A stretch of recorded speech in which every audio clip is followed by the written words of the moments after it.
The Alpha Who Stole the Moon Daughter, written by Short Story Queen. Moonlight glazed the clearing like cold milk. Torches hissed around the stone altar, smoke curling into the winter sky. The red cord cut my wrists where the elders had tied me, bright as the omen that had followed me since birth. No one looked at my face.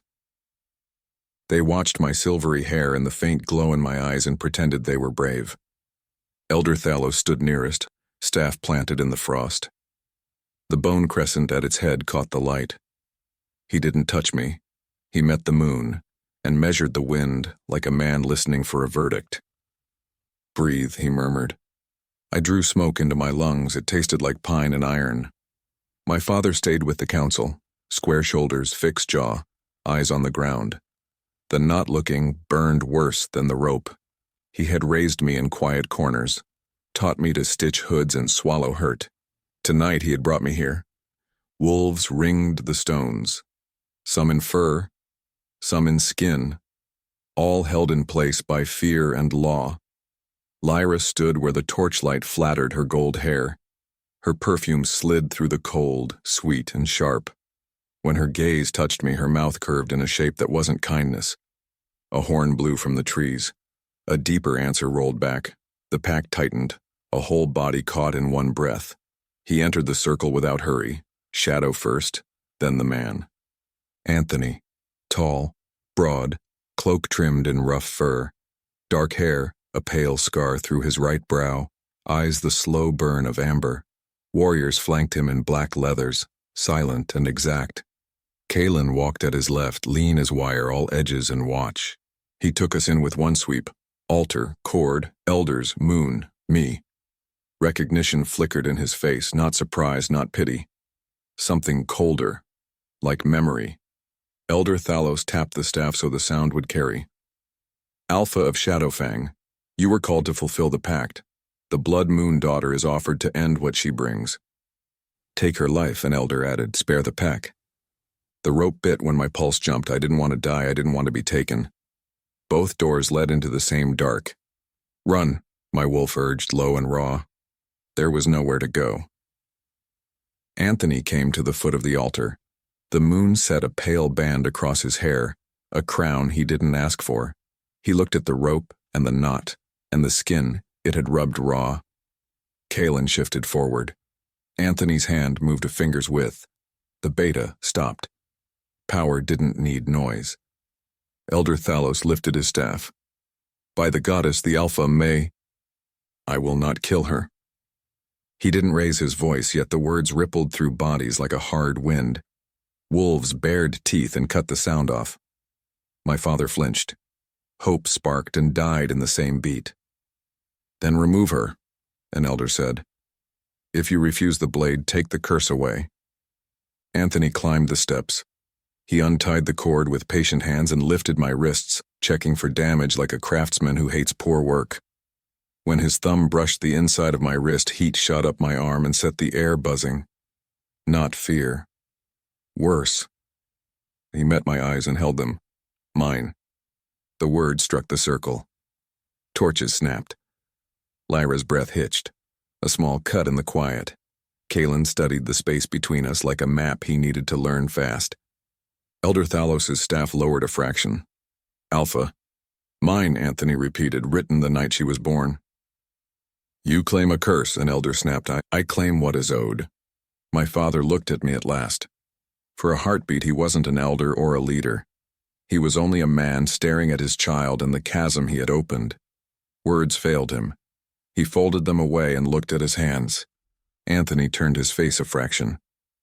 The wolves of Shadowfang straightened, as if a wire had been pulled tight. I felt the mind link go out like a silent wave. Positions shifted. A lane opened to the trees. The order lived in their bodies before it reached their feet. Kalen dipped his chin, a soldier receiving a plan he already understood. "Do not fight," my wolf said. "Steady or now survive." Anthony held out his hand. I didn't take it. I stepped down alone, legs shaky, breath loud. He caught my elbow when I wobbled. The contact lit that same hot line through my pulse. Lyra drifted closer like a candle seeking its flame. Alpha. Her eyes slid over me, measuring. You warned us about her. Stand down. She did. The pink rage at her throat glowed in the torchlight. Elder Thallo stopped in front of me. Niylah. My name sounded like water. You will walk, he said. You will remember who you are. He turned his head slightly toward Anthony. And you, remember the goddess is not impressed by possession, only by purpose. If Anthony heard warning, he didn't show it. He led me through the parted crowd. The pack leaned back to make room and closed tight behind us. No one reached for me. They feared the curse. They feared him more. Look at them, my wolf breathed, curious and sad at once. They think they are safe because you are leaving. At the tree line, a black horse stepped out of shadow, ears flicking, breath steaming. Anthony mounted like the movement belonged to him. He offered his hand again. I used the stirrup, set my hands on the back of his belt because there was nothing else. Heat bled through leather. He drew in one small breath that felt like a note struck and held. Kaelin swung up. The warriors formed a moving wall. Anthony clicked his tongue. The forest swallowed the clearing. Branches scraped. Cold threaded my bones. You will not jump, he said after a time. I kept my grip and my silence. You will keep your hands where they are. The horse's strides chopped the quiet into steady beats. Frost slid off a branch, hit my shoulder, cracked like sugar. The smell of him cut through smoke and old blood. Leather and pine. Storm. You are Shadowfang now, he said. My pack will not touch you without my word. Your pack believes I will ruin you. They believe me. You tell the sky where to rain too. I ride the weather, he answered. I don't stop it. We crossed a narrow stream. The horse lowered its head. Water ran fast over stones, breaking the moon into scraps. Kaelin moved up on the left, the perfect amount of space between us. His eyes checked the trees, then me, then the trees again. 3 riders behind at distance, he said low. Anthony nodded. You think your alpha made a mistake, I said. Kaelin's stare didn't flinch, he didn't answer. He made a decision, Anthony said. I make those. The hardest ones always. The right ones. We rode until the forest softened and the land lifted.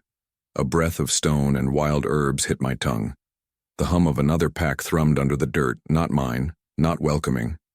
My skin prickled where it met the cold. Do not run, Anthony said almost to the night. Do not lock me in a hole and call it care. I don't pretend. Light broke along a ridge. The fortress rose from the rock like it had grown there. High walls, arrow slits, flames in iron baskets along the ramparts. The drawbridge was down. Wolves at their posts snapped attention to sharp. When they saw me behind him, the air shifted, a new current moving under old rules. The horse clattered over timber. Sound rolled in the gate tunnel and came back thicker. The courtyard opened, wide enough for drills. Warriors clashed in controlled patterns under a captain's bark. Voices died as Anthony crossed the stone. Heads dipped. No one met his eyes. They met mine. Curiosity, fear, resentment, reckoning. Lyra would make a garden out of these looks. Anthony slid down and turned to lift me. I swung off, dropped too fast. Staggered, heat spiking in my cheeks. His hand closed on my elbow and steadied me. My skin recorded him as if it had a ledger. He let go and faced the crowd. Mine. The word cut the courtyard. A ripple of sound, mostly held in. Kaelin's jaw worked once, set. Anthony climbed the inner stairs. He didn't check if I followed. I went because I would not be dragged. The steps were narrow, made to slow attackers, made to steal breath. A corridor lit by lamps. A door that opened on a room with a bed, a chest, a table, a wash basin, a slit of window high in the wall.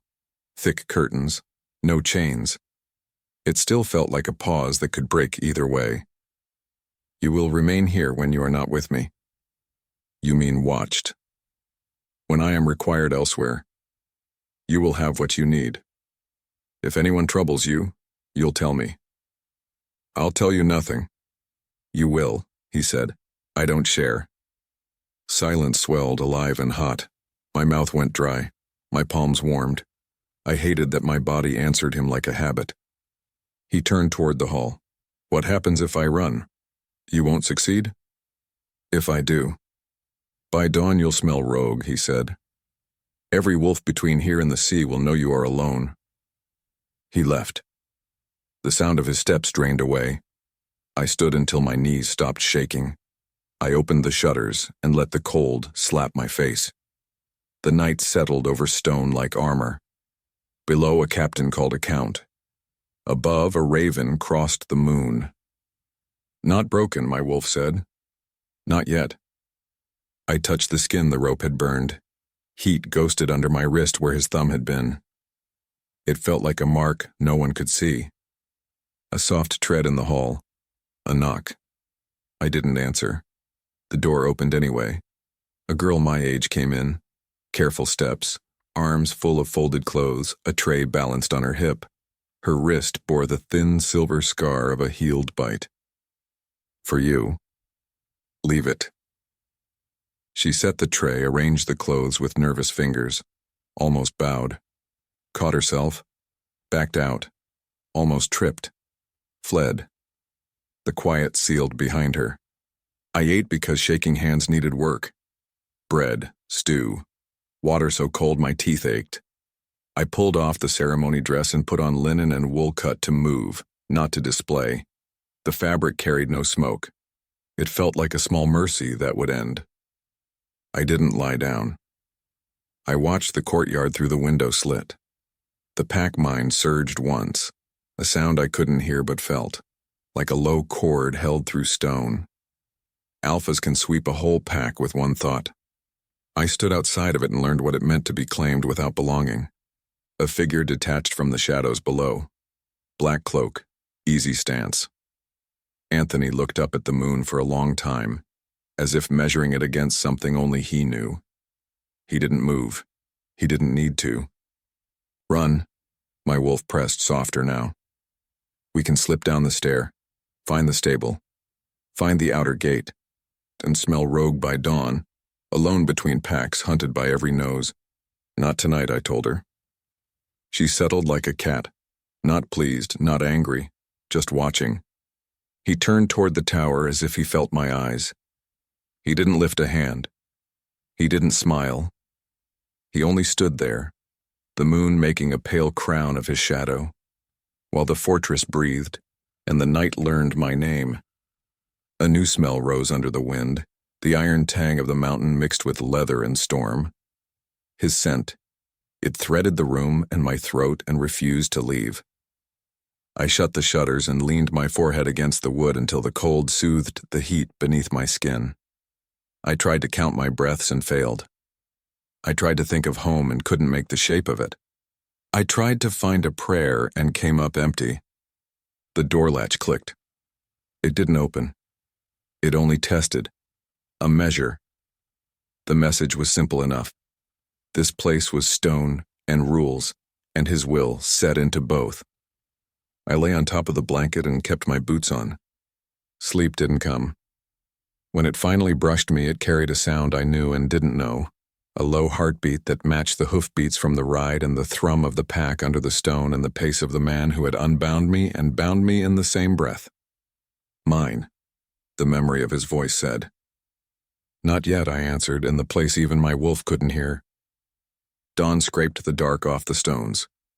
The keep woke in layers of sound, boots, steel, a captain's count that ran the yard and came back thinner. I hadn't truly slept. I drifted and climbed out of it, with the same thought every time. The door stayed shut. My boot stayed on. Cold slid through the window slit and made my hands slow. I washed my face until the sting cleared the fog behind my eyes. The linen they'd left fit like it was meant for work, not show. The rope burns along my wrist had quieted to an ache, pink under the fresh skin. A light knock. The latch lifted before I chose a response. The same girl from last night edged in with a tray and a stack of folded clothes. Her braid was tight. A pale ring of a healed bite circled one wrist. For you. Leave it. She set the tray on the table, laid the clothes on the chest, glanced at my hair and then away, and slipped out, careful with the door. I ate because hunger answers to no one. Bread, porridge with honey, cheese that tasted like winter grass. Warmth loosened something locked between my shoulders. Deep inside, my wolf stretched awake and listened. You made it through a night. I laced my hair back with a strip of cloth, tucked it under the hood of the dark cloak, and listened at the seam around the door. Footsteps. Then the firm knock of someone who didn't ask, only announced. The door opened. Kalen stood there lean and still, the pale scar along his jaw making a thin line when he spoke. The Alpha expects you.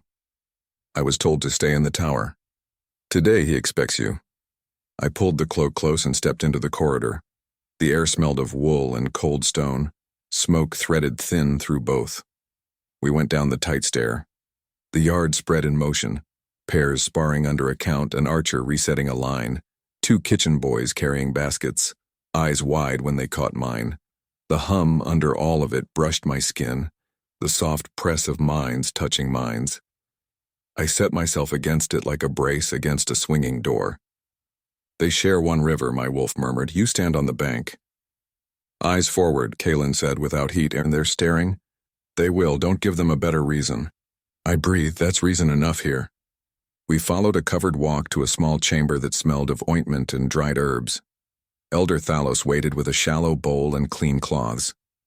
The bone crescent of his staff leaned against the wall like a quiet witness. He wore a dark coat belted at the waist. Ritual had been folded away. Let me see, he said. I held out my forearms. His hands were warm and steady. Cool salve soothed the irritated skin, and his knots sat low and flat, the kind that held without biting. You slept. I lay there until the dark blinked. That is a start, he said. The heart stands guard until it learns it can step off the wall. I didn't run. Good, running here is loud, he said. Too many ears. You hear everything. I try to hear only what helps, he said. Noise makes fools of the best men. He tied the last wrap and smiled with his eyes more than his mouth. Don't pick at them. They'll close before fear does. Does fear close? With purpose. Kalen's head tilted a fraction, listening to a line I couldn't hear. He's ready. For both of you, Thalos said. The map room took up half a wall with ridges, rivers, and pins like pressed thorns. Anthony stood with his back to us, cloak thrown over a chair, a plain black shirt that made him look carved from shadow. One hand braced against the parchment. He turned when we entered. His eyes found the bandages first, then me, and stayed. You are late. You didn't set a time. I always set a time. I'm new to your clocks. You'll learn, he said. You'll learn many things. He crossed the space at an unhurried pace. The room held ink, parchment, iron, wool. He stopped close enough for heat to cross the cold between us. My pulse ignored my opinion. You will not move about the keep alone, he said. Not yet. I'm not a child. You are valuable and vulnerable, he said. Both require an escort. I am a person. You are mine, he said, even a steady stone. Under those terms, you remain unhurt. Your terms smell like a cage. Then make it a throne. The words rang somewhere I didn't want touched. My wolf flicked her ears, interested despite herself. You will remain in the tower unless you are with me or one of my officers, he said. If someone addresses you, you answer if you choose. If someone crowds you, you look for me. If you need something, you tell Kalen or Thalos. You keep the circle tight. I keep them breathing, he said. Pins marked the south border in a dense cluster. A banner near the ridge lay turned sideways. I didn't know the code, only that it meant attention. Why take me, I asked, because the question lived in bone now. Because the goddess wrote it, he said, and I do not like being edited. Because of a prophecy. Because I know what you are, he said. They don't. What am I? Not a weapon for their hand, he said. Not a shield for their fear. Not the curse they prefer to name so they don't have to change. And to you, the hinge between endings, he said, and mine. Kalen shifted his weight, a soldier noting sharp edges. Thalos watched the line of his own sleeve as if it held a road no one else could see. You will not mark me. Not today. Not tomorrow. When you choose, he said, low enough for me alone. Or when you ask. Heat rose where anger usually burns. My wolf lifted her head, amused to find iron bend. The farther door scraped. Lyra walked in with a ledger balanced on one palm. Dark clothes, a pale cut of throat, a scent too sweet for stone. Her gaze touched my cloak and bandages as if counting inventory. Alpha, the quartermaster needs your sign. Grain tallies don't match. Handle it with Kalen. Of course. Her glance flicked back to me. Shall I have a tray sent to the tower, or will she eat in the hall? She will eat where I say. Lyra's mouth held a smile that was not one. She left. The room felt lighter. Walk, Anthony said. I thought wandering was forbidden. You won't be wandering. We climbed to the parapet. Wind tugged the hood off and threw my hair around my face. I pushed it back. The yard below worked like a single organism. Two wolves in fur loped the far edge and disappeared through a postern gate. The mountains leaned closer as if they had come to hear. Anthony braced his hands on stone and lifted his face to the air. He closed his eyes. Presence rolled out of him like a tide without sound. Heads dipped, movements aligned. The hum under my skin steadied and grew. I stood near it and felt the warmth without a way in. You felt it. I felt you ask the world to hold. The pack hears me anywhere inside these walls, he said.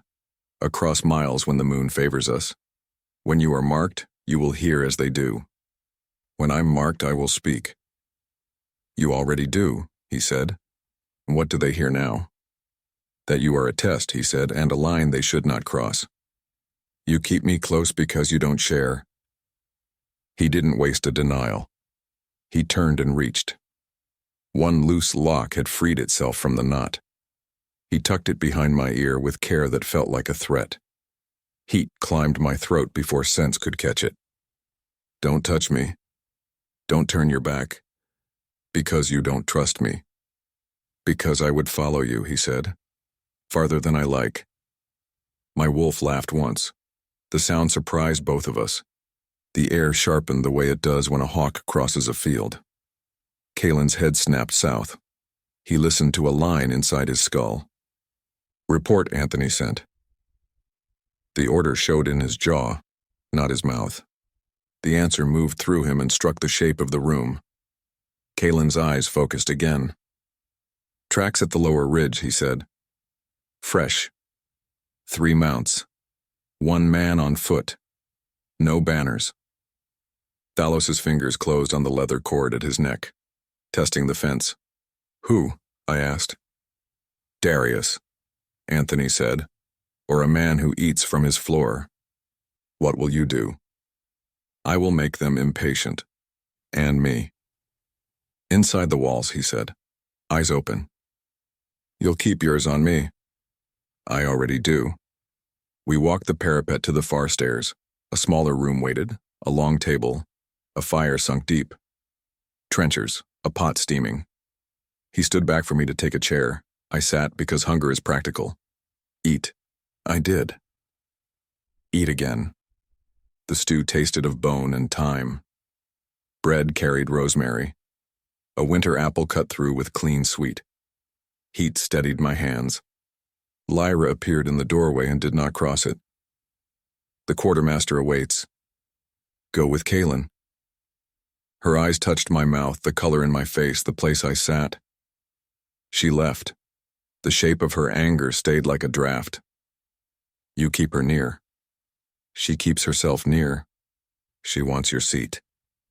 She wants what she imagines it is, he said. She doesn't expect the cost. And me.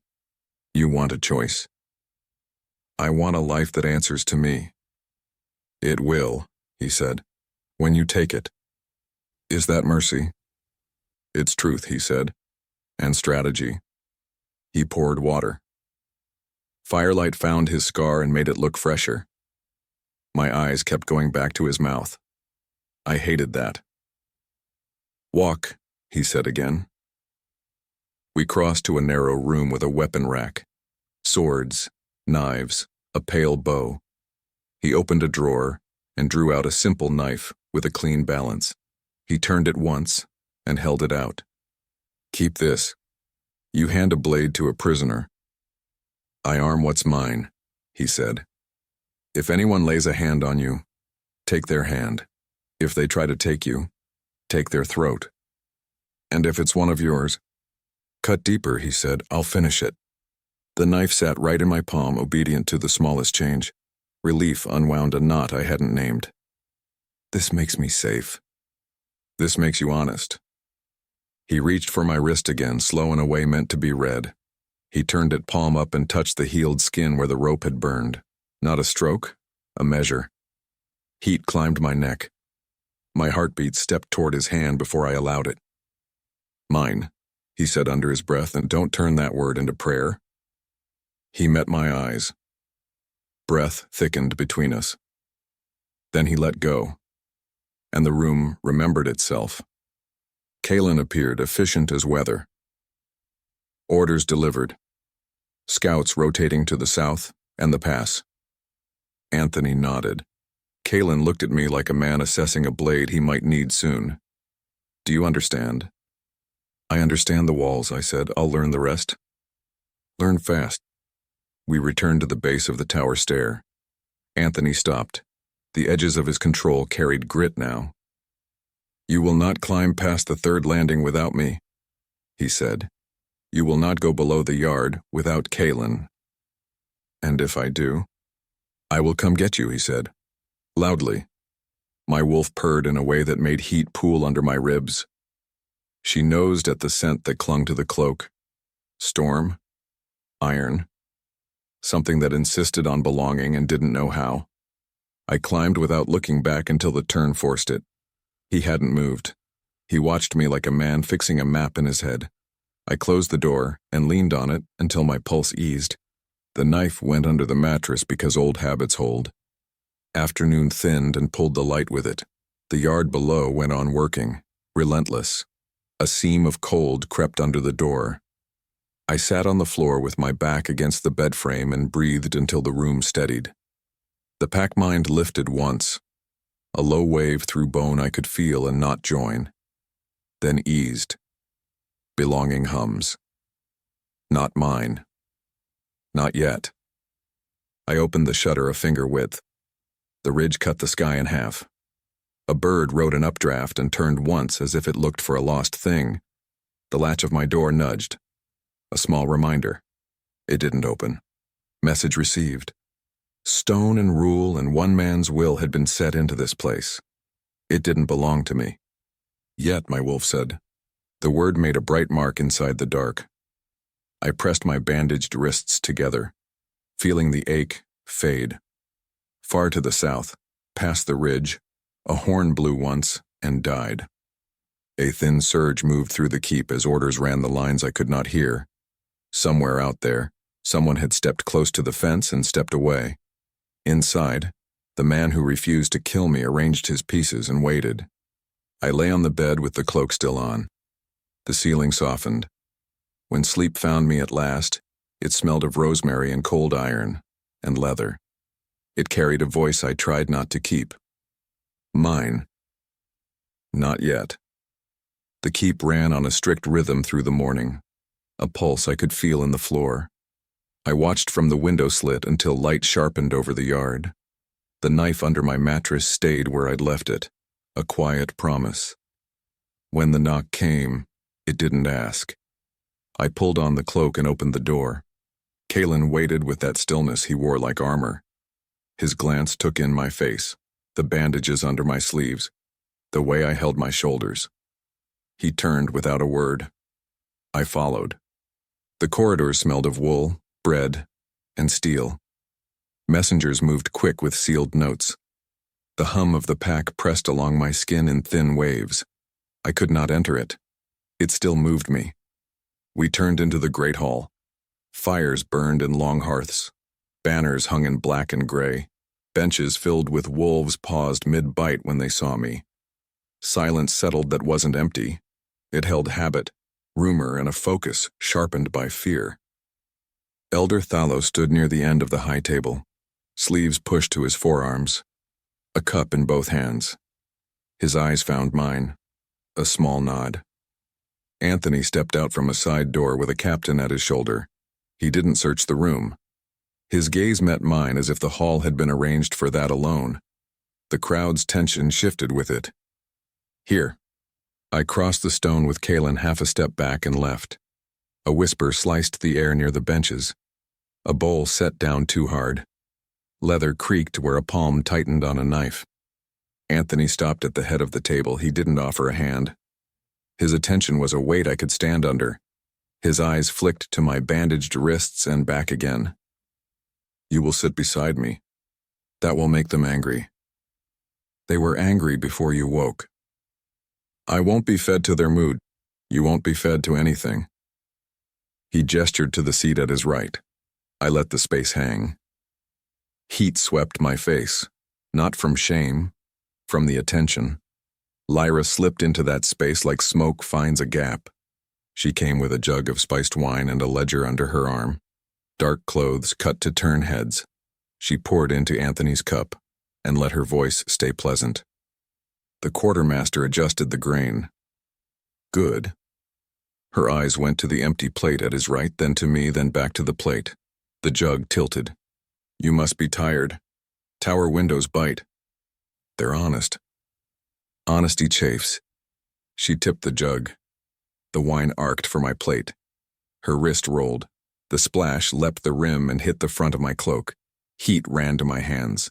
The breath the hall took was too loud to belong to this room. Kaelin didn't move. Thalos's cup paused in the air. Lyra set the jug down gently, the way a person lays a blade where it can be taken back up. Clumsy hands, forgive me. I raised my gaze and held hers. My wolf rose, not in panic, in that clean animal way that has nothing to do with manners. The air sharpened. Wolves down the table felt it and looked up. Try again. Color lifted under her paint.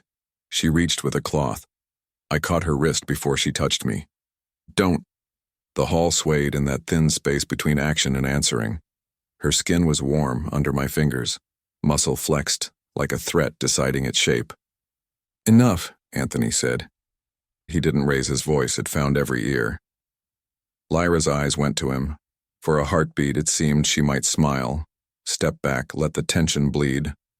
The heartbeat passed. She is not. Stand down. Alpha, stand down. The second command moved through the mind link. I felt it sweep the room like a hand through high grass. Heads dipped, backs straightened. A captain at the far tables half rose and sat again, as if a wire had tugged him.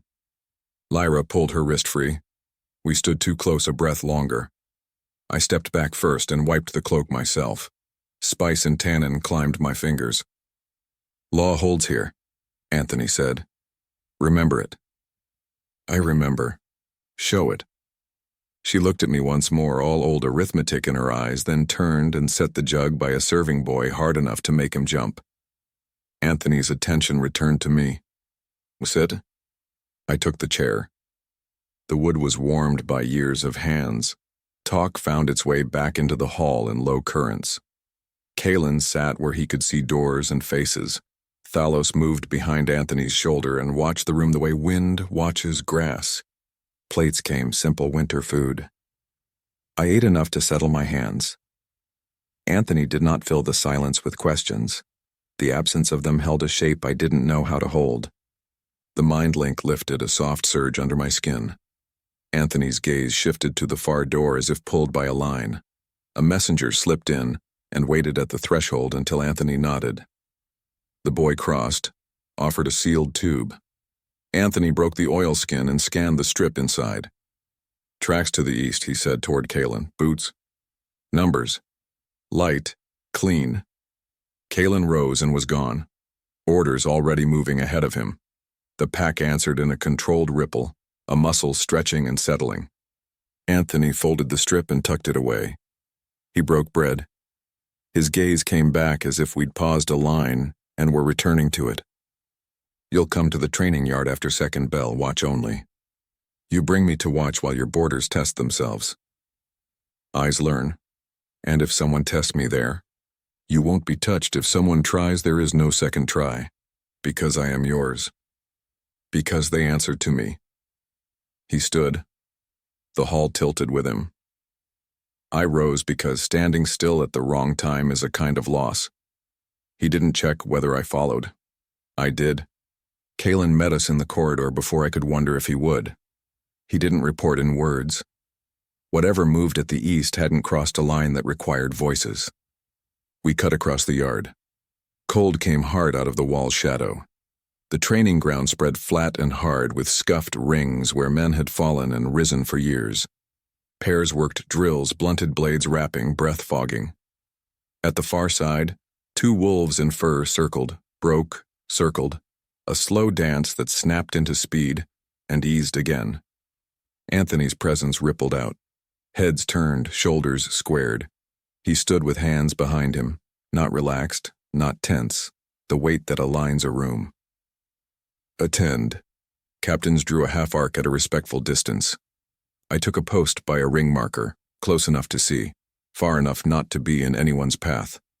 Kalen stood to my left, the shape of a sentinel that could become a blade in one step. Anthony pointed to a pair. Again, keep your feet honest.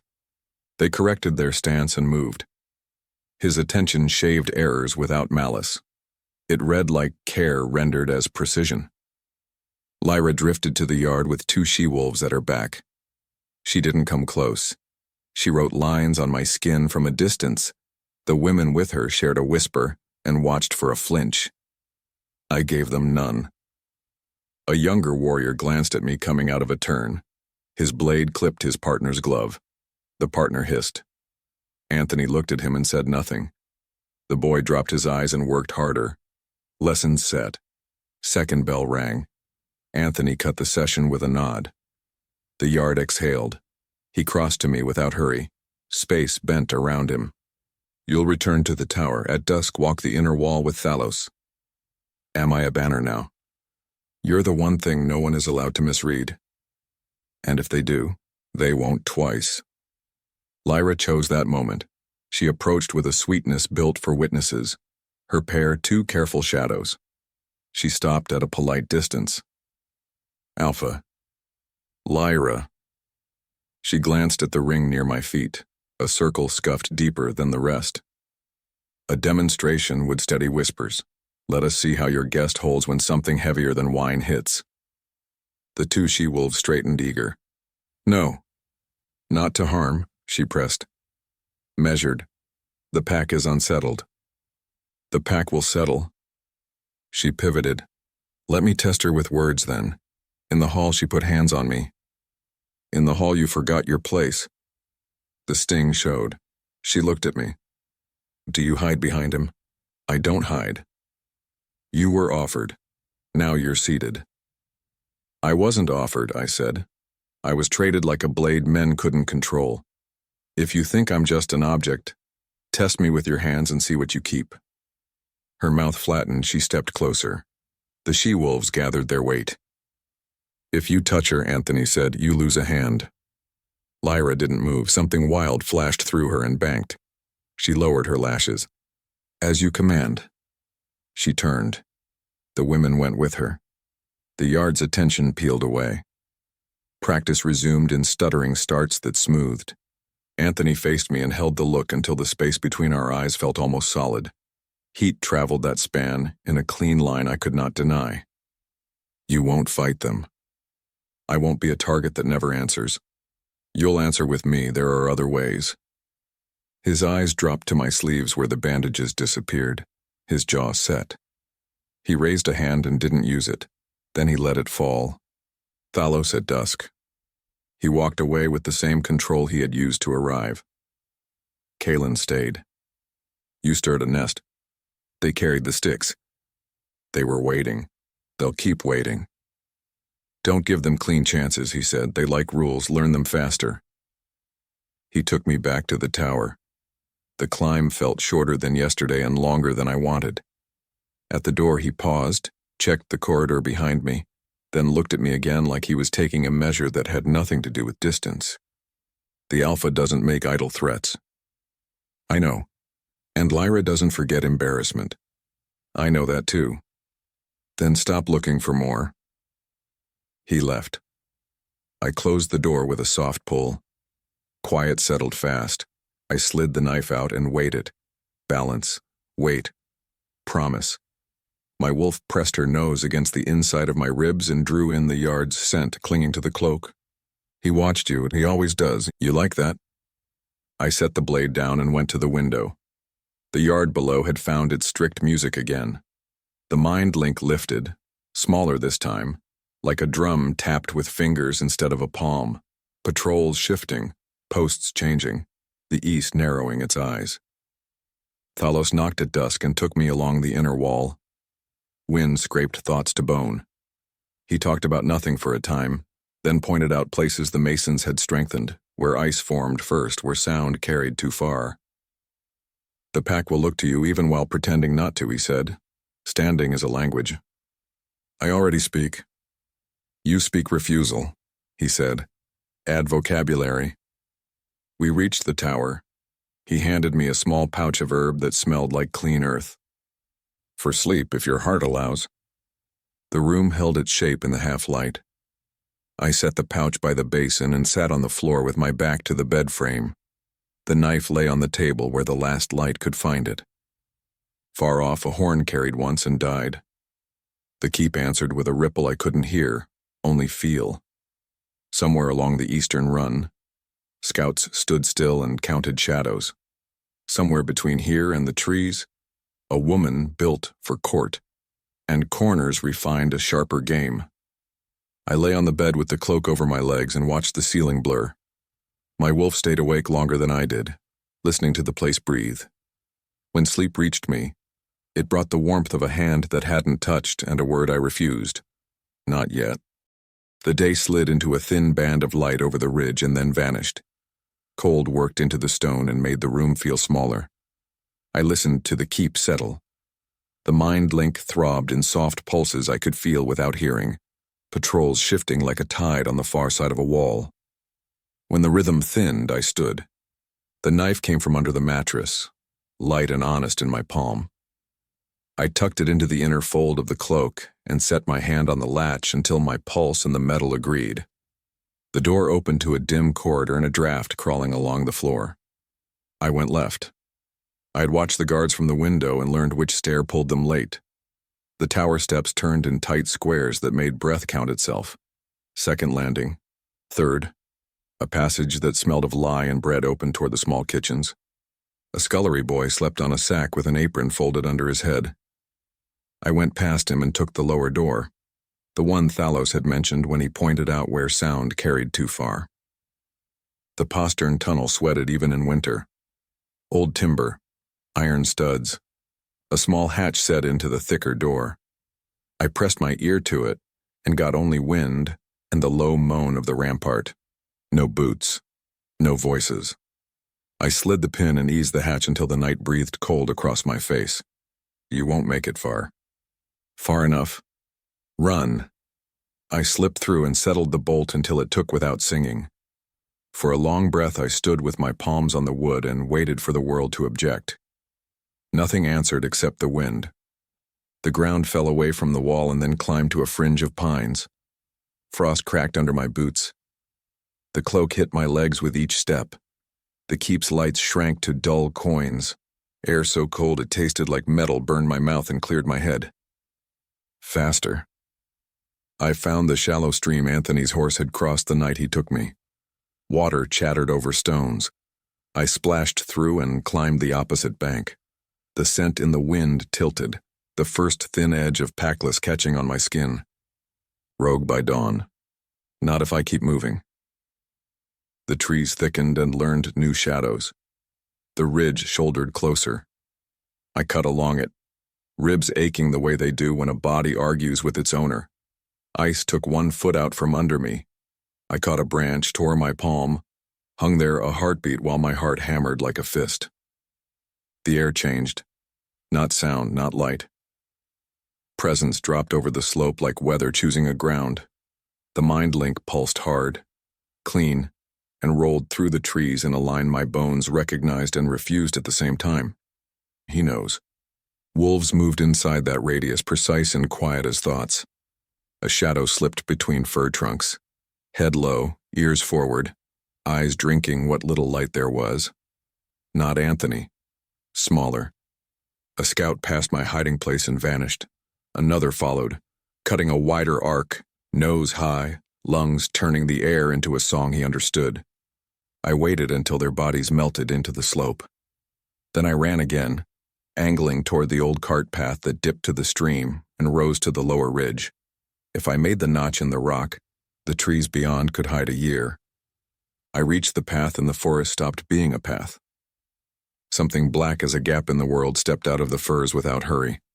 Massive shoulders, a coat that swallowed light, eyes like banked fire. Power stood there and listened to its own heartbeat. When the wolf shifted, the trees didn't protest, they rearranged as if this was what they had meant to hold all along. Anthony rose from the cold with steam leaving his skin like a breath. The wind combed his hair and touched the scar through his brow. He wore nothing but night and control. Heat came off him like a secret fire. Back, I told my legs. They listened to him instead. He stepped closer. He didn't reach. He didn't have to. Presence did the reaching. Behind him, lower on the slope, another shadow set its weight and waited. Kaelin, disciplined even when bone had turned to fur.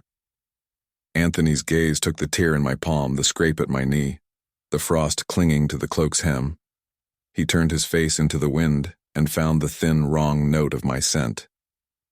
Rogue by dawn, I said. His eyes returned to mine. No denial. Move aside.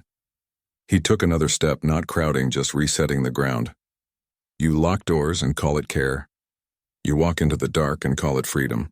Freedom is a road even when it cuts. Freedom is a choice after survival.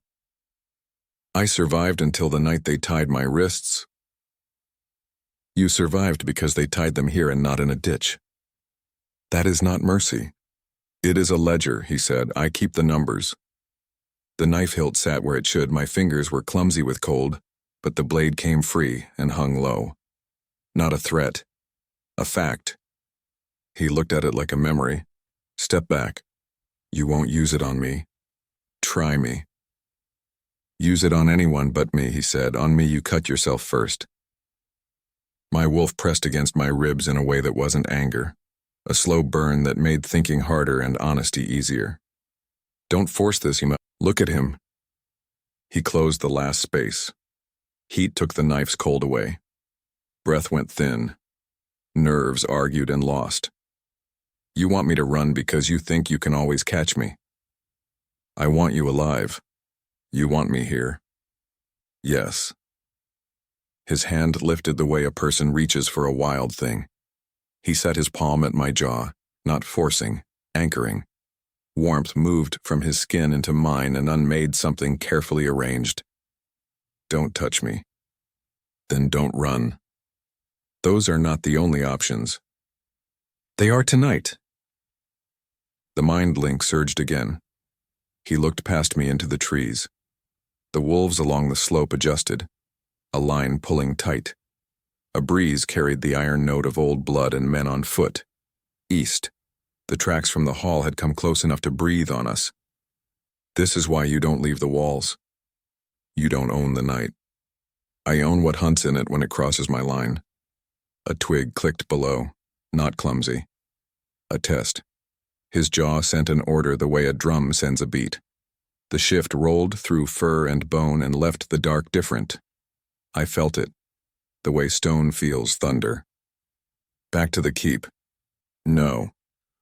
I won't argue and watch the trees. Then pick. I pick you. He drew me by the one point of contact at my jaw. Not rough, not gentle, certain. The cloak swung. The knife snagged and slipped. His other hand closed on my wrist before it could fall. Heat burned along the healed rope mark like a word being rewritten. Let go. He didn't. His thumb traced the edge of linen where the bandage ended, the same precise measure as before, but here it felt like a claim cut out of weather. Mine. Don't. His mouth was close enough for the word to sit on my skin. My wolf went still the way an animal does when it hears the world remember an old song. Footfalls shifted below. Kalen's wolf slid through fir needles to my right and sank into a darker patch of dark.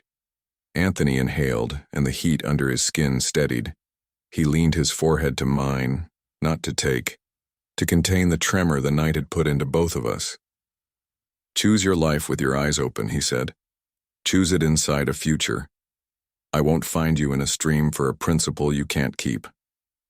Take your hand away and I'll walk. You'll walk where I walk. You can't keep me, I can, I will. Because you don't share. Because it's my job, he said, and lower, a note only my bones caught. And because I don't share. My grip on the knife loosened. He didn't take it. He let the choice stand like a lesson I would hate and remember. Turn. No. He stepped to my side and set his hand at the back of my neck, fingers spread, pressure just enough to tell my body where it belonged in space. The hold wasn't a chain. It was a line on a map. My wolf pressed into it with a low sound that wasn't surrender and wasn't refusal. We moved. He kept me between him and the slope as if he expected a blade. The wolves ghosted ahead and back, thoughts given fur. The mind link pulsed short and sharp, then answered from the wall in a low chord. The keep had heard the test and adjusted. The net pulled tight and loosened when the dark decided not to bite. At the stream, he let my neck go and took my wrist again. Not a shackle, a count. We crossed on flat stones while the water tried to be louder than it was. The sour edge of rogue thinned off my skin like the wall had wiped it away. Smell it. I do. You're not built to be empty. Neither are you. That's why rules exist. Your rules. Our survival. The postern tunnel breathed damp around us and took the hatch without complaint. Inside the wall, the air warmed by a degree, enough to remind the body what shelter feels like. The keep's heartbeat found my bones and steadied them. We climbed in silence. At the third landing, he stopped. Lamplight cut his face into shadow and line. He stood too close to mistake anything and not close enough to be forgiven for it. You will not do that again. You don't get to ask. I keep you breathing. That isn't asking. Then hear it as law. Don't make me find you with enemies in the trees and your scent turning wrong. Would you mark me to stop it? I asked before I knew I would. His eyes darkened, heat changed shape between us. I don't mark to solve a problem, he said. I mark when a woman chooses me. Not today. Not tonight. We reached my door. He reached past without touching me and checked the latch. The clean slide of the bolt. The patience of the hinge. For a breath, we stood inside the frame with the whole keep breathing around us. The night smelled of iron and pine, and a promise that didn't know yet what it wanted to be. Sleep. No promises. Make one. Don't run. I won't run tonight. He held my eyes a moment longer, like he wanted to turn that promise into a brand. Then he stepped back. I closed the door before I could take the words back. The bolt drew a clean line across the map. I stood with my forehead against the wood until my heart remembered its job. The knife had found my hand again, without asking. I set it on the table and stared until the shape steadied. My wolf shifted once and curled deeper, content in a way that bothered me. You wanted him to catch you. I wanted him to try. You wanted him. I didn't answer. The room held the echo of his hand at my jaw and the weight of a word I still refused to keep. I pulled the cloak over my legs and lay back. Far off, a horn gave one low note and died. The pack answered in pulses. I felt like a hand on my back. Somewhere on the East Run, scouts counted shadows and let them pass. Somewhere between here and the trees, a woman with careful hands sharpened new angles. The latch didn't test itself, it didn't need to. The promise I had made hung like heat between the stones. My eyes closed on it, and for the span of a few breaths the world held still. Morning burned the frost off the yard and turned the air thin and bright. The keep moved on cue, commands snapping clean through the cold. I washed at the basin, wrapped fresh linen over my palm, and pushed the knife back under the mattress. The promise I'd given last night still sat hot under my ribs. My wolf stretched like a cat and watched me.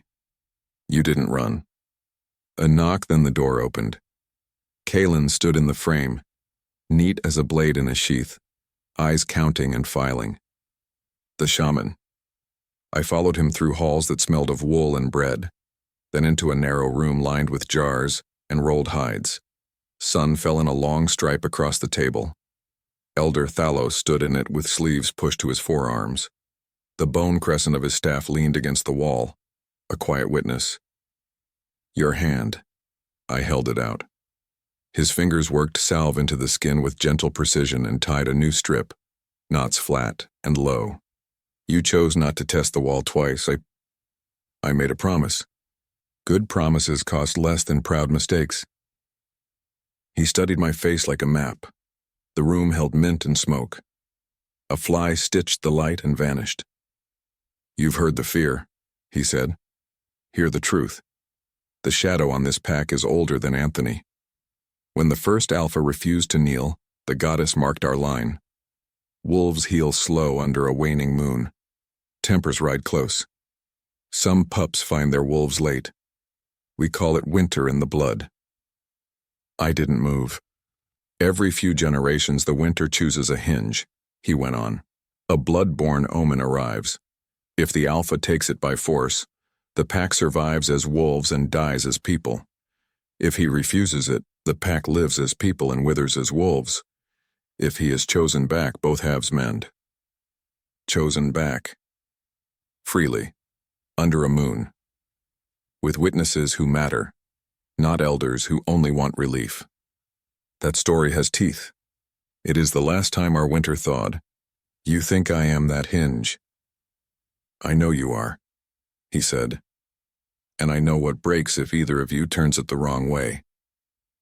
Footsteps in the hall cut the quiet. Anthony filled the doorway, cloak unfastened, cold on his shoulders like a mantle. He looked at the fresh wrap, then at my mouth, the line I made when I pressed it flat. You should have sent for me. You were already coming, Thalos answered. Anthony's focus returned to me. He didn't need to step closer for the air to do it for him. You went out. I came back. You went out. I told you I wouldn't run last night. I didn't. You split a hair and want me to bless it? Stop pretending this is only about walls, I said. You keep me because you need me, not because you...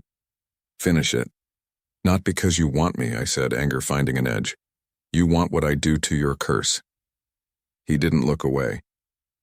Kalen's attention fixed on a knot in the floorboards, as if it had offered itself as witness. Thalos's hands stayed open on the table. I want you, Anthony said, and I want my people alive. I won't pretend it has to be one. You want me as an answer. I want you as my mate. The word snapped through me like a wire pulled tight.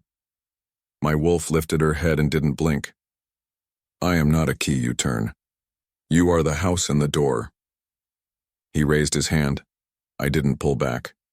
His fingers set at my jaw in the place the night had taught my body to expect. Relief moved through me before sense could catch it. Don't touch me to win. I touch you because I can't not. Heat climbed my throat. He leaned in and drew breath at the hollow there, not claiming, mapping. The edges of the room blurred. The mind link pulsed low, a note he used to hold himself together. Don't, I managed, though my voice didn't know which way to point. He stopped at the line where skin becomes mark. His mouth hovered there. Heat, without teeth. It would take nothing to close the distance. It would take everything. A step outside, then silence, the edges of the moment reset. He pulled back first. Restraint cut both of us. Not like this. Not at all, I said, and the ache under it betrayed me. Kalen cleared his throat, the smallest sound that still counted. Ridge Patrol wants a sweep. Light picks up near the stream, then scatters. Anthony straightened. The mind link lifted and rolled. Orders went out without breath. Kalen caught them like a net and left. Thalos turned his hands to jars to give the room a way to breathe. You will stay inside the walls today, Anthony said to me. I hear the law. You will hear me. He left. The door took the heat with it. Thalos watched the light stripe inch across the table. You could mark him back and end the fight. I would end myself if I did it for the wrong reason. Gather right reasons, he said. Stubborn is not a shield. Hunger is not either. I walked with the keep until the training yard opened under a blue, hard sky. Frost still etched the packed dirt. Blunted blades clacked. Oil, sweat, iron, and cold braided into a steadier air. Anthony stood near the ring with a practice stave. He spun it once, flat arc, neat, and watched me as if the night were a secret we'd both promised not to repeat. Come. I don't use sticks. You'll use whatever keeps you standing. He tossed the stave. I caught it. His mouth almost showed it. Enjoyed that. Feet. I adjusted. Hips. I corrected. Eyes. You enjoy giving orders. I enjoy seeing you alive. He moved. The stave snapped toward my shoulder. I lifted and caught the force, vibration running the length of wood into bone. He pressed, checked, angled. I gave, found balance, gave again. The world narrowed to timing, breath, where the next strike would live. Again, keep your weight honest. We worked until sweat found the back of my neck. He tested without punishing, pressed without trapping. When he stepped inside my guard and hooked the stave, I pivoted, dropped, swept his ankle. It rocked him a fraction. He breathed a laugh that wasn't a laugh. You learn fast. Stubborn has footwork. We froze in a not-quite tangle that swore it wasn't contact. Heat drew a line between us and dared either of us to cut it. His eyes found my mouth like they had a right to. Don't. He stepped back. Choice made the wild under my skin worse. Lyra's perfume knifed the air before she appeared with 2 she-wolves in tow. She stopped with a smile built for witnesses and tilted her head as if she'd discovered a play she'd written. Lessons for your guest. Stand down, Lyra. I have not stepped up. Yet. Her eyes took in my flushed skin, the sweat at my throat, the closeness she had almost seen. She made a small sound only envy knows. Perhaps the hall would like to watch. The pack loves a story. Practice is closed. She dipped and retreated, the women moving around her like polite teeth. The yard's rhythm found itself again. Anthony set his stave aside. His hand reached for my wrist. My body met it before my mind allowed it. He turned the bandage to the light, thumb brushing the edge with that same measured care. Enough. Eat. Sleep if you can. You hand out orders like bread? They keep. I left before the argument could grow legs and carried my quiet to the hearth room, where a stew simmered low. I ate because hands need something to do. My wolf nosed the new places in me. You wanted him to mark you. I wanted him to choose not to more. Not the same, she said. Kalen leaned in the doorway like a man testing a wall for cracks. He meant it. He means too much. He meant not like this. I set the spoon down. I won't be the hinge that breaks the door. Then don't slam it. You disagree with him. Often, he said, I do it before anyone sees. Dusk laid silver along the ridge and made the yard a map of shadows and flame. I climbed to the parapet because the cold was clean there.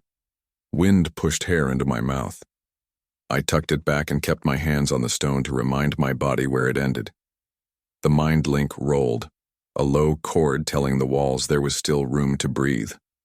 I watched the east turn from rumor to dark. Anthony's step did not announce itself. He stood beside me and looked where I did, as if watching together had power. You kept to the wall. You kept to your vows. I keep to what I can hold. Air held the parapet. Torches burned without flinching. His hand touched my jaw, the same careful pressure. Heat rose along the line of my throat. My wolf went still and listened, like the world had begun to sing. Don't. Not like this. His mouth hovered over the place his teeth could have gone. The smallest distance I've ever measured lived there, and it felt like a country. Choose me, he said, not a command, a prayer he tried not to make. No. His breath left slow. He drew back with a control that should have cut him. Then I will keep you alive long enough to change your mind. You might fail. I won't. We stood until the cold bit bone in the east stayed quiet. He left first. I stayed until my fingers ached, and the wind stopped pretending to be kind. In the tower room, the knife lay where it always had, honest and patient. I set my palm on it until my heartbeat slowed to meet its weight. I lay on the bed with the cloak over my legs and told myself what Thalos had told me. Purpose, not hunger, purpose, not pride. My wolf curled in, awake and listening. The keep breathed. The mind link hummed just out of reach. Somewhere beyond the ridge, men on foot counted courage and put it away. Somewhere under this roof, a woman with sharp hands refined a quieter trap. I closed my eyes on the thought that felt like stone and heat together. Not yet. Feast smoke rolled through the corridors long before the bells. A runner slid a strip under my door with 3 neat words. Feast at dusk. I washed, wrapped my palm with fresh linen, pulled on the dark cloak. The knife slipped into its place inside the fold and sat quiet against my ribs. My wolf watched me from the inside like a second set of eyes. You'll be fine. Watch. Kalen met me in the hall, coat fastened, hair damp. He didn't need words. I fell in beside him. The keep hummed, the pack's mines brushing past my skin in a tide I couldn't step into. Thalos looked up from his jars as we passed his workroom and held out a small pouch. For your hand after? I'll remember. The great hall opened like a drum. Torches pushed heat into the beams. Black and gray banners held their stern lines. Benches ran the length of the room. Wolves filled them shoulder to shoulder, boots braced, meat laid out on trenchers, spice sweetening the air. Conversation dimmed when I entered. Not silence, just focus. I walked with it touching my skin. Anthony stood near the head table with captains around him.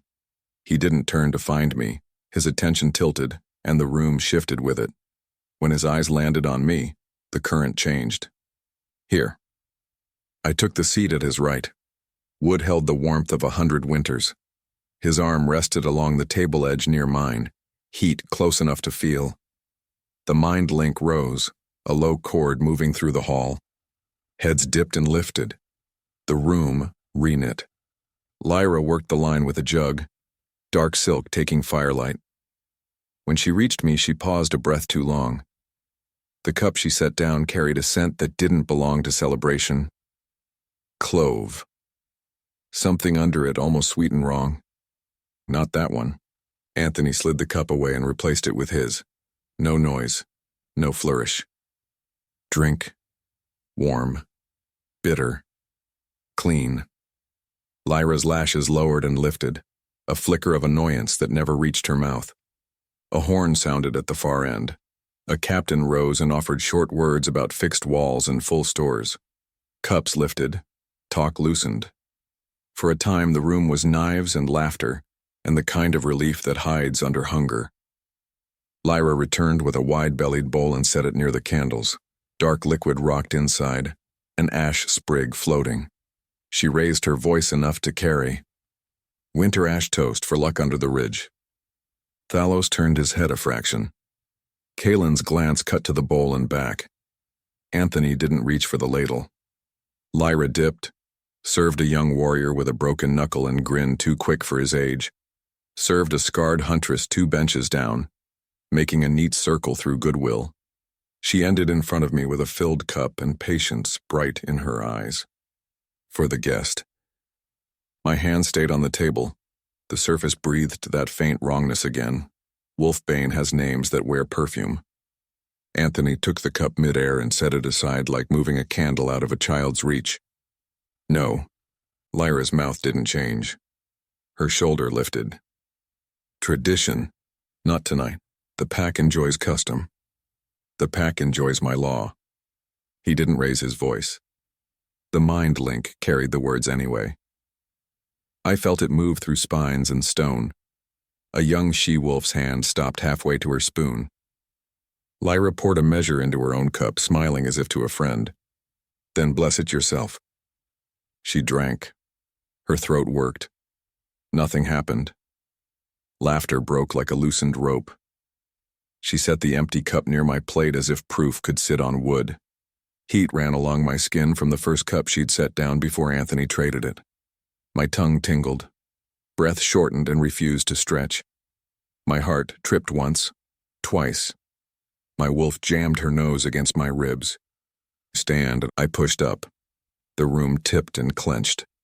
Color climbed my face with humiliation close behind. Anthony's hand closed on my forearm and held me upright. Kaelin moved into the space behind Lyra, where a knife might wait. Lyra turned slowly, eyes on the flesh in my cheeks, watching like a collector who had found a rare flaw. Is there a problem? Thalos's voice traveled from behind me, soft as cold light. Cups, all of them. Servants froze, then moved. Thalos bent over the rims, breathed, flicked a pinch of powder into one. The surface bloomed gray and sank. Thorn in the wine, not fatal. Enough to trip a heart. The hall went so quiet the hearth sounded like rivers. Lyra didn't flinch. The boy who had placed the cups stared at his hands as if they had betrayed him. Anthony looked only at the boy. Who told you what to set where? Silence fought the pressure of the link. It won for a heartbeat, then broke. Kitchen mistress, the boy whispered. Bring her. Kaelin told a guard already running. Lyra's chin lifted a degree. This is beneath you, she murmured to Anthony. Not for most ears. Blame cooks if it helps. His eyes cut to her and the look emptied the air. Law holds. You repeat law like it can love you, she answered. They won't follow you into mercy. They'll follow me into survival. The guard returned with the kitchen mistress, flour on her hands, smoke in her hair. She saw the bowl, the cups, and lost her color. Who flavored the ash? Kaelin asked. I did. With what? Mint and wrong root. Why wrong root? She brought the jar, the woman said, eyes on Anthony because falling was easier that way. She said tradition must taste right. The room sagged, then bristled. Lyra didn't blink. Mind your tongue. The woman folded her hands to stop the shaking. Thalos set a steadying palm against her shoulder without touching. Anthony didn't raise his voice. Lyra, for attempting harm under my roof, you lose rank and hall rights. You will eat with patrol. You will not lead rights. You will not stand within 10 paces of the woman at my right. The sound the hall made was quiet and sharp. Shock, relief, a few regrets that didn't know where to sit. Most faces didn't bother with them. Lyra's lips barely moved. You shame yourself for a guest. I protect what is mine. You make us weak. I make you live. Her eyes found me and brightened with the kind of promise that grows teeth in the dark. This isn't finished. It is for now, Kaelin answered, and 2 guards took her arms. She didn't fight. She walked out as if crossing ice because there was no other bridge. The hall exhaled in pieces, then whole. Thalos checked my pulse with 2 fingers, listened to my breath without touching my chest, then nodded to the nearest server. Water, then air. Anthony's hand didn't leave my arm until the corridor swallowed us. Cold cleared the edges. I breathed until the tightness loosened. Steady. I will be. Look at me. His eyes had pulled back from the edge. Control had retaken the ground. Heat had tried to burn. You won't drink from any cup you didn't watch poured. I watched, you switched them. You won't drink from any cup but mine. That's not law, it's possession. Both. That will make them hate me more. They'll live to do it. Don't use me as your line in the sand. You are the line. My wolf approved in a way that made me want to argue on principle, and also not at all. Kaelin reached us, eyes moving quick over my face to measure color. Darius tested the east, pressed and let go. Waiting for something to break here, Anthony said, nor clocking our response. They were early, now I know why. He shifted a fraction toward me without taking his senses off the hall. You will keep to the upper yard, you will avoid the kitchen wing, keep the knife. Done. He didn't hide the relief. Good. We returned long enough for him to make the law visible. He lifted his palm at the head of the table. Quiet rolled. He repeated the penalty in clean words and let the link do the rest. The pack adjusted. Meat and talk returned in cautious loops. I stayed the time it took not to look like a retreat, then stepped out to the parapet. Wind worked like a poultice. The ridge cut the sky. Early stars burned in thin places. Kaelin joined me, elbows on stone. She'll find another way. She always does. Don't give her a simple one. I won't. You didn't fall. I don't plan to. He hesitated. He doesn't do mercy for an audience. I know. You believed him tonight. I believed what my chest told me. That's a start. He left. The link ran a softer cord along the wall. Somewhere beyond the trees, men counted courage and kept it for another night. Somewhere under these beams, a woman with careful hands laid out sharper games. Anthony's step didn't announce itself. He stood beside me and watched the line of the ridge like a general reading old scars. You stayed. You kept the promise in public. I keep what I can hold. He didn't touch my jaw this time. He set 2 fingers at the edge of my shoulder where cloak met skin, as if to be sure I felt the anchor and not the claim. Choose me, he said low. Not a command. No. He drew breath and kept his composure where I could see it. Then I'll keep you alive until you change your mind. You might fail. I won't. We stood with the wind needling bone until the yard thinned and the torches sounded like rivers. He left first. I stayed until the stars felt close enough to touch and went back to the tower, when my finger stopped bending right. In the room, the silence knew my shape. I rubbed Thalos's balm into my palm until warmth spread and the beat under skin evened. The knife slid back into its place with a small, honest scrape. You liked the way he said mine, I liked the way I lived. Both can be true. I lay back with the cloak over my legs and listened to the keep breathe. The word I refused waited where it always waited. Warm as a brand I would not take. I turned my face to the wall and let purpose push pride down where it belonged. Not yet. Morning broke clean and blue. Bells pulled the keep into motion. I wrapped Thalos's balm over my palm, ran cold water across my face, checked the knife, and tied my hair back until it stopped arguing.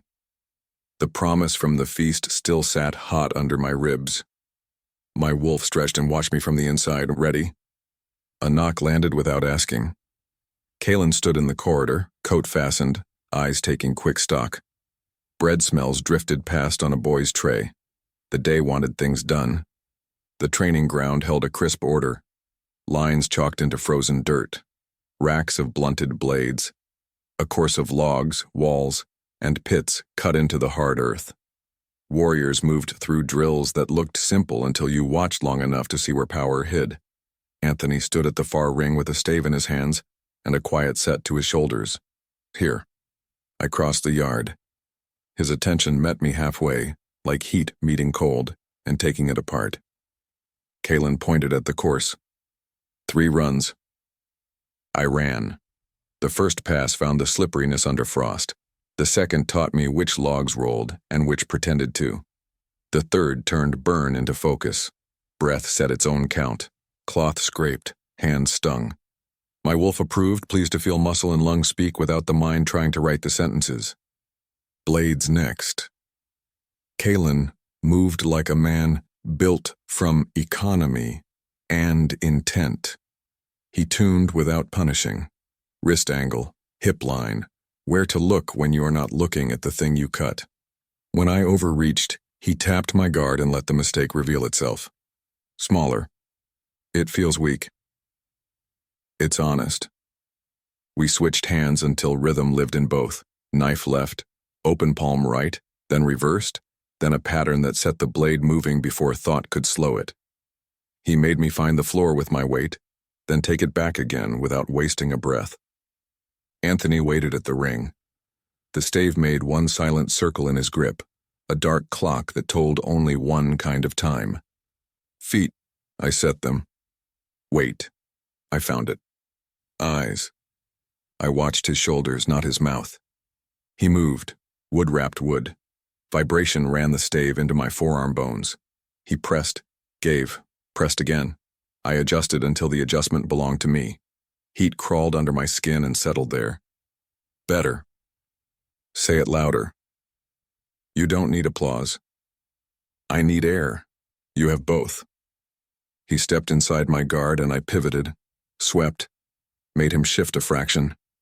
The sound he let go was a laugh trimmed down to a breath. You learn fast. Stubborn learns. We ended close enough to share a breath we didn't. The pull gathered like weather rolling toward a ridge. I shut it down with 2 words. Not now. He stepped back because choice is a discipline. Kalen tossed a coil of cord that hit my chest and dropped. Tie it. Eyes closed. Knife behind your back. Listen. I tied the cord around my waist blind, slid the blade out of sight, and let the yard widen. Boots on packed dirt. A dropped blade. Farther, a bell inside a hallway. Under all of it, the pack mind, steady as a drum tapped through stone.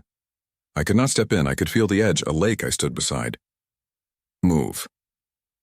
I turned toward pressure and heat, the shift of air a body throws when it forgets to be careful. A hand came from my left. I spun the knife hilt into a wrist before skin met skin. Approval flashed in Kalen's breath. 2 more bodies paced me slow. Not Anthony. Captains. I let their footfalls vanish under the hum and felt for that stray change an elbow makes when patience runs out. A grab closed on my shoulder. I dropped, hooked a calf, twisted free. Cloth scraped. A palm thumped my ribs and failed to hold. Kalen tapped my forehead. I opened my eyes. Tolerable. I'll aim higher. Do. Anthony's presence returned before I looked. Control had reclaimed the lines of his posture. Run the wall. We took the inner parapet at a steady pace, snow crusted at the edges, crunchy under boots. The ridge lay close, like it had been moved to watch us. Below, Lyra crossed with 2 patrol wolves, plain food on a board, face empty, the way a blade is empty. She didn't look up. The space around her did. You drew her teeth, I said, and I put a leash on them. She'll chew through it. Then I'll fit a muzzle.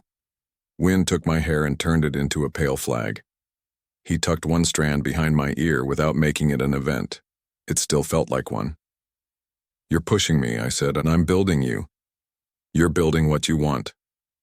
I'm building what you'll need when someone takes a shot at you and I am 6 heartbeats away. You plan to be closer. I plan to fail less. We descended into the quieter hall where Thalos had stacked jars like patience. He waited with a shallow bowl and a bundle of herbs bound with twine. Breath drill, sit. I sat on the bench near the window slit. Smoke rose thin and clean when he sparked the bowl. Mint, pine, a darker note like bark in cold water. Close your eyes. Follow the smoke down. Find your wolf and listen. You don't direct. You hear. I let the smoke travel. It passed the places where fear still kept a bag packed. My wolf rose and put her ears forward. Take the scent apart. Mint, pine, bark. Under that, a faint iron thread that didn't belong to the herbs. blood on old stone. There, Thalos murmured without moving his mouth. Every blood moon child has the sense. Don't drown in it. Ride it. Anthony stayed in the doorway, steadying the air. I followed the smoke until the yard fell away, and the keep became heartbeat and wind. When I opened my eyes, ash lined the bowl, and the light had tilted. Enough, Thalos said. Let instincts build without pride knocking their walls down to see what's inside. What knocks faster than pride? Hunger, panic. We ate in the small hearth room, stew and quiet. Kaelin dampened a thumb and drew a rough map on the table. East runs here, stream bends twice, then the notch. They like the notch. It hides them coming in and us following out. You let them run. Sometimes. Sometimes you keep bait on the hook so a bigger mouth bites. Darius. He likes bigger. Anthony set his bowl aside. You shift at first light. My throat tightened on reflex. My wolf snapped her head up and yes. Here are the ridge. Practice field, east wall at your back. I'll hold the watch. Thalos guards your mind. Kaelin your back. You're sure? You already run with a shadow in your lungs, Thalos said. Better to make it honest. The rest of the day split into smaller drills. Archery with a bow that refused to flatter. Draw and release. Grip and hold. My arms learned a burn they could live with. I walked the wall once alone with Thalos's herb in my pocket and learned the keep's different hours. Laundry slapping a line by the inner square. Goats complaining. A child counting under her breath. The yard snapping into order when a captain clapped twice. The hum of the pack mind kept a steady course just out of reach. A river I could smell and not drink. Dusk dragged a thin light across the ridge. A messenger brought a strip. Kaelin read it and didn't hand it to me. Tracks lower ridge, 4 men, not ours. Press. They tapped and left. They're patient, Anthony said. We didn't go to the hall. Food came to the smaller room. A patrol changed boots, steam rising from wet leather, then filed out again. I rubbed balm into my palm until heat won. The rope burn itched with memory. Outside, Lyra crossed the yard with plates for patrol mess, faces closed as a door. She glanced toward the tower once. I refused to give her a look to hang anything on. She didn't need one. She could sew her own. Later, the inner field took on torchlight while the wind cleaned the air. Anthony waited near the practice posts, bare forearms, simple shirt, attention narrowed like a hunter's. Kaelin stood where the field met dark and watched the gap in the wall everyone trusted too much. Knife. I showed it. Forward stance, close, break, again. We moved close out, breath sawed. Frost climbed my cuffs and held there like lace. I drove in when he opened a palm and stopped when his chest touched my shoulder and stayed without taking more. The heat of him made the knife a colder thing. Don't. I'm not. Feels like you are. Learn to feel and choose, he said. Want and choose are not always the same animal. His hand lifted to the back of my neck and sat there with 5 exact points of heat. My wolf leaned into it with a low hum that confused the rest of me.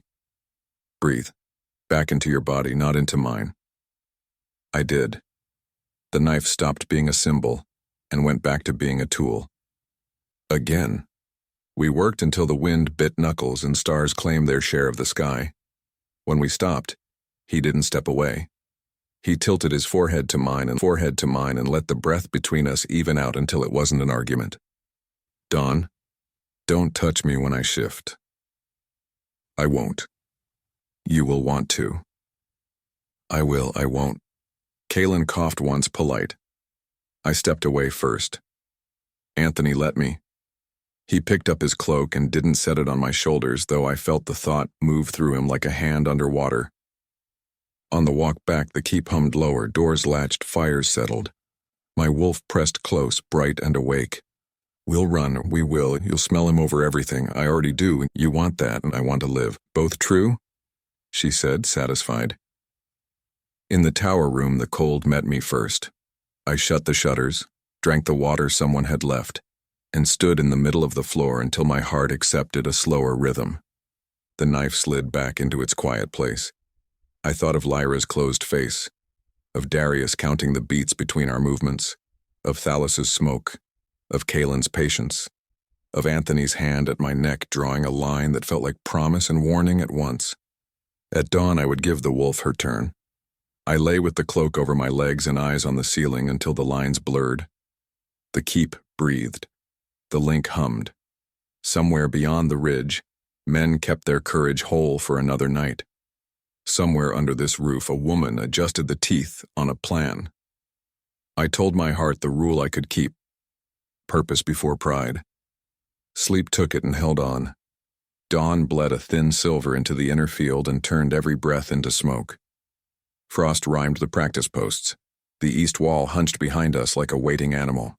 Thalos ground herbs in a shallow bowl until the scent rose clean and cold.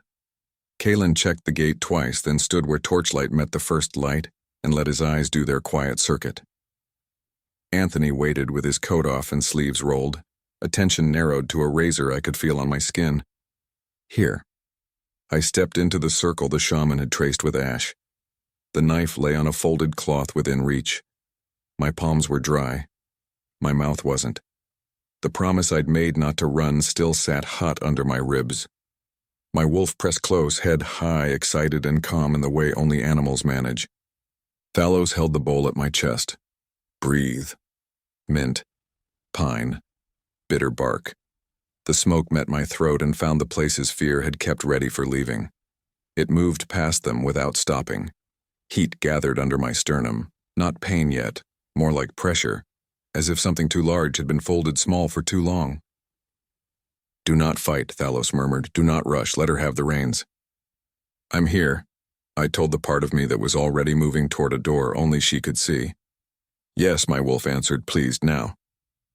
Anthony came closer without stepping inside the ash ring. His presence lifted the air the way wind lifts grass. The pack mind thrummed at the edge of hearing, a chord I could feel along bone more than ear. I wasn't inside it, I was near enough to taste the metal in it. Look at me, he said. I did. Amber caught the thin light and threw it back warmer than the dawn deserved. It steadied me because it refused to lie. Breathe. The first crack surprised me. Not bone, not yet. Something looser. Tendons loosening their grip. Heat ran from sternum to throat, down spine, a river finding its old bed. My hands hit the ground because they needed to be there. Nails bit earth. The field smelled huge and exact at once. Torch soot, leather, iron, Kaelin's cold sweat, Thalos's herbs, Anthony's stormed-in scent at the edge of all of it. Pain arrived like a truth, clean and total. My ribs flexed outward and learned a new number. Knees reversed the math they'd memorized since childhood. Skin crawled and then ran like water over a shape the world remembered better than I did. Teeth pushed. My mouth made room. The sound in my throat wasn't a scream. It was something older, a note pitched between loss and relief. Do not fight. Thalos's voice lived near my ear without needing air. Take it. I took it. The last human hinge in my hands gave. The field rose and sank. The world tilted and then locked true. When I opened my eyes, the horizon had dropped and sharpened. Frost glittered on every blade of grass like 1,000 tiny knives. The torch smoke peeled in clean ribbons. Heartbeats beat like drums across the yard. One slow, disciplined measure where Anthony stood. One measured silence where Kaelin waited. One patient, steady line where Thalos breathed. I was on 4 feet. Sound went from wide to precise. Wind wrote messages on my tongue. The east wall leaked old battles. The ground hummed with steps taken 1,000 times and one set of steps trying not to be heard beyond the notch. A low, clean power hummed under my skin like it had always belonged there and had only been sleeping. Anthony's presence rolled across the field and settled on my shoulders without weight. He did not touch. My body answered anyway, ears forward, breath deep. With me. I patted once around the ash ring, testing joints whose language had always been mine and not mine. Balance came like remembering a song. My wolf laughed inside without sound and pushed for speed. I trotted. The ground accepted. The fence post clicked into a rhythm with my paws. Kaelin moved once, approval felt rather than seen. Thalos's herbs receded from sharp to background. "Gate," Anthony said. I lengthened. The stride lined up like stones placed exactly by a careful hand. Heat ran the length of me and settled. The knife of cold air in my nose turned into a blade I could carry. "Stop." I stopped. Every muscle listened. He came within arm's reach and leaned down, slow, palm open. He did not put it on my head. He let the heat of it come near so I could choose.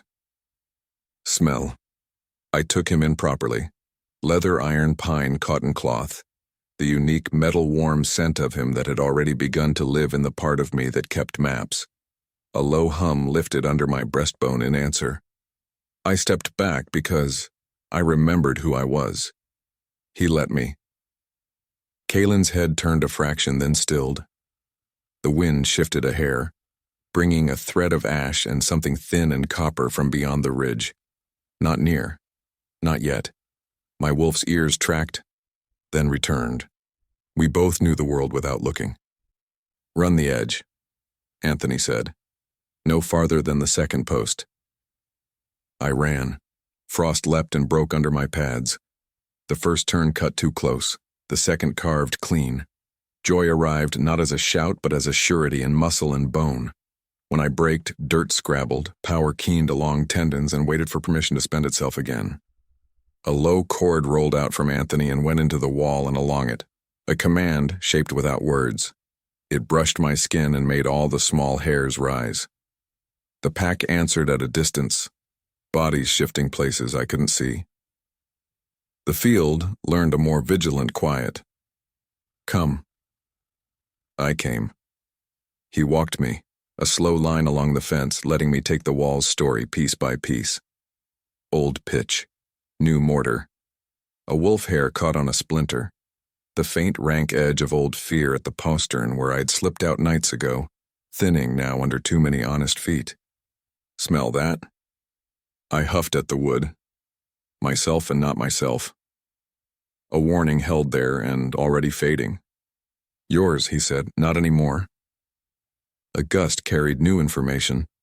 4 heartbeats low to the ground, far side of the lower ridge.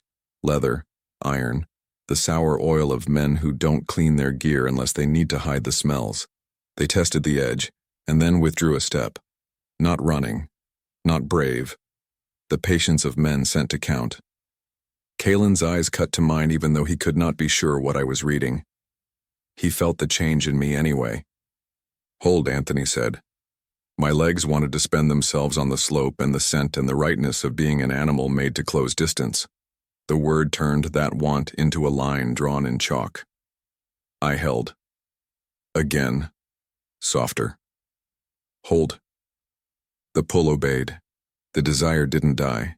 It lay down and watched. Thalos straightened from his work, attention on me like a steady hand. "When she craves, mark the craving and let it pass," he said. "You are not hollow. You are not a fire to feed or an order to refuse. You are 2 truths at once." I breathed until the 2 parts of me lined up without fighting. Anthony lifted his chin toward the wall. Kaelin vanished from where he'd been and reappeared 5 breaths later above the notch with 3 silent wolves behind him, all patience and teeth. "Walk," Anthony said. We moved to the field's margin, me at his knee, the way a river keeps its bank. He didn't look down. He kept his gaze where danger would live and set his pace so my body learned his without being forced into it. When the urge to push surged, he let his presence swell a fraction. It was enough. The line in chalk held. The gust came again with a new twist. A snare had been buried near the runoff where the bank undercut the field, clever and mean. Old blood clung to the wire. Fox, not wolf. The echo still hated the metal in it. My lip curled without permission. "There," Thalos murmured. Kaelin dropped like a shadow, cut the wire. Pocketed the teeth. He did not toss the trap away. He kept the lesson, as if to say to whoever said it that we collect debts. Anthony's attention flickered back to me, checking for hurt, for fear, for the wrong kind of hunger. Finding neither, he palmed the air, a small command. Shift back. The thought of it almost startled me. The wolf didn't want to give up the skin. She wasn't greedy. She was honest. Soon. Now, he said. I went down into it. Pain came again, smaller than the first time, still complete. Bones found old shapes. Skin crawled back over a body that remembered winter and rope and the weight of clothes. When I stood, the world was taller and duller, and dear for both of those things. Anthony held out the folded cloak without brushing me. Heat still rolled off his skin with the cold. I took the cloak and set it around my shoulders. My breath smoked. My knees shook, and then didn't. Water, Thalos said. I drank from the tin cup he pushed into my hands and set it on the fence post. The tin's lip had a dent shaped like a bite from years ago. I found myself liking the dent. You ran clean, Kalen said when he returned to ground. You held cleaner. I wanted to run more. Good. Wanting isn't a mistake, he said. It's weather. You dress for it. Anthony studied my face, not to count weakness, to count what could be built on. You'll do it again at dusk, he said, shorter. Now that you've made it hurt, I said, half smile against the ache. You'll learn where it hurts and where it lies, he said. Lies smell sweet. Don't forget that. A low pulse lifted through the wall from the outer posts, the sort of alert that wants attention, and not panic. Kalen's head came up. Anthony's posture didn't move, but everything inside him sharpened. Report. He didn't need to speak for the word to travel. The pack mind brought the answer back along bone and stone. A single, clean fact. The men at the lower ridge backed off. No breach, no sprint. Counting done for now. Anthony let the presence ease by degrees. The air relaxed. My wolf yawned inside me, a long, satisfied stretch that owned its fatigue. Eat, Thalos said. Sleep if you can. Kalen handed me a heel of bread someone had tucked into a pocket before dawn. It was cold and honest and tasted faintly of smoke. Anthony reached for nothing except the rhythm of the morning, which he caught and held until the keep stepped into it again. We crossed the yard together. Patrols changed hands. A boy ran with a basket of fletched arrows and nearly tripped when he saw my bare feet, and then pretended he hadn't. Lyra walked between the patrol mess and the well with a stack of plates held straight. She did not look at me. The skin at her jaw was smooth and set.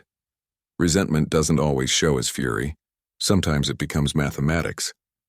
Do not step near the kitchen wing, Anthony said without turning his head. I heard you yesterday. Hear me again. I do. We climbed the tower stairs with Kalen a pace behind, the three of us moving like a pattern the keep had begun to learn. At my door, Thalos pressed a small packet into my hand. For the second shift, he said. Breathe before, breathe after. Do not argue with your heart. I never win that argument. Few do. Anthony tested the latch by habit and then stopped himself, leaving the gesture unfinished. It made me aware of the way his restraint lived in his body as work, not ease. You did well, he said, and you'll use it against me when I disobey. I'll use it to keep you alive. The space between us warmed and then cooled as if both of us had remembered the same rule at the same time. Rest, he said, and dawn was noisy. Noise means you're breathing. He didn't touch my jaw. He didn't need to. He left. Kalen inclined his head and followed. The corridor took their steps and made them smaller as they went. I shut the door and leaned my forehead against the wood until my pulse admitted it could slow. The room held the fresh quiet of a place visited by new air. I set the cloak on the chest, the packet by the basin, the knife where my hand knew it would be without looking. The scent of frost still clung to my hair. Under it, his scent lived like a line drawn across maps and rooms and rules I kept pretending were only temporary. Good, my wolf said, proud of herself. You didn't bolt. I know how to wait, and you also know how to want. Both true, we agreed. I lay down and let the weight of muscle used honestly pull me under. Somewhere beyond the ridge, men who were not ours counted what they had learned and got some of it wrong. Somewhere under this roof, a woman arranged new numbers on an old grudge. The keep breathed. The low hum of the pack mind went on like weather. I slept with the knowledge of 4 feet still in my bones, and the taste of frost still clean on my tongue. Dusk slid down the ridge and steel-colored the inner field. Frost held to the shaded corners.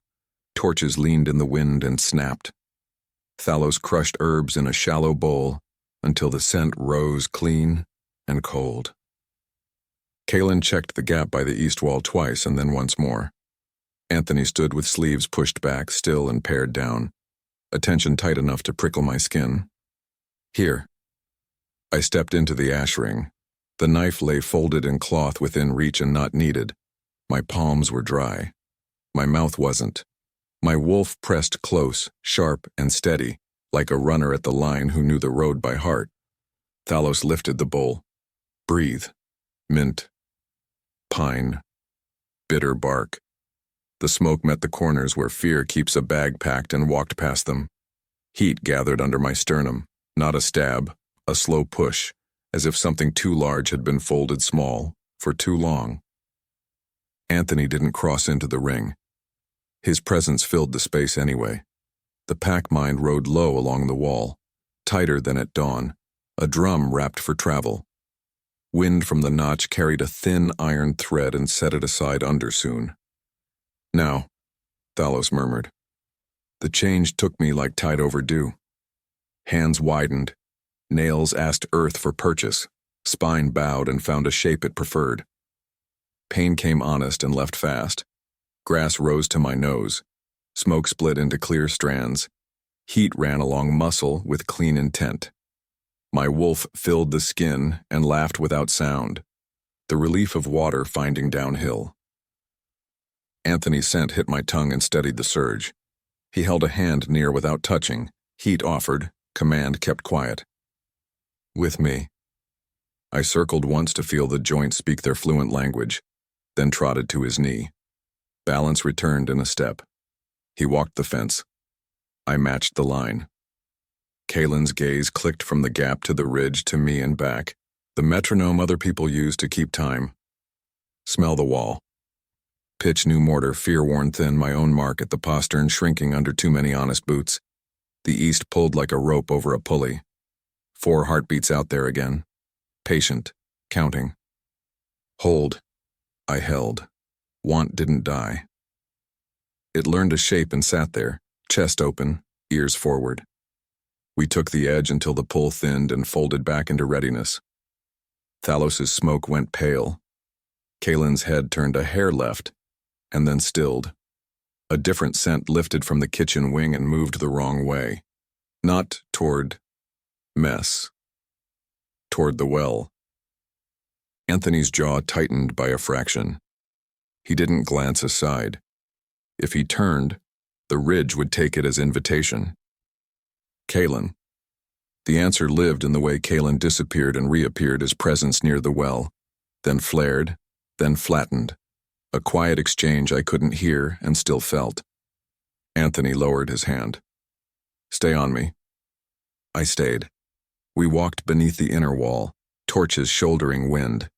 Voices in the yard moved the way they do when people try not to be heard. The pack mind tightened one notch and held. The east stayed quiet. The well did not. Boots scuffed, then that sudden wrong silence after someone decides they made a mistake.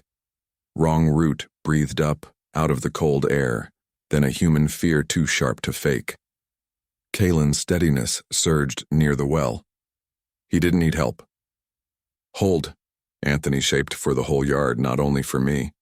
A slight body slid along the well's shadow from behind stacked wood. Not Lyra, a scullery girl, fingers white around a cup. The wrongness clung to the rim like perfume. She took 3 steps and stalled when Kaelin stepped out of the dark. Bring it. Her hands shook so hard the cup barely moved. Bring it. Thalos walked past me with patience trimmed to bone and set his hand under her elbow without touching. The cup landed on the well lip. In torchlight, the liquid looked innocent. It wasn't.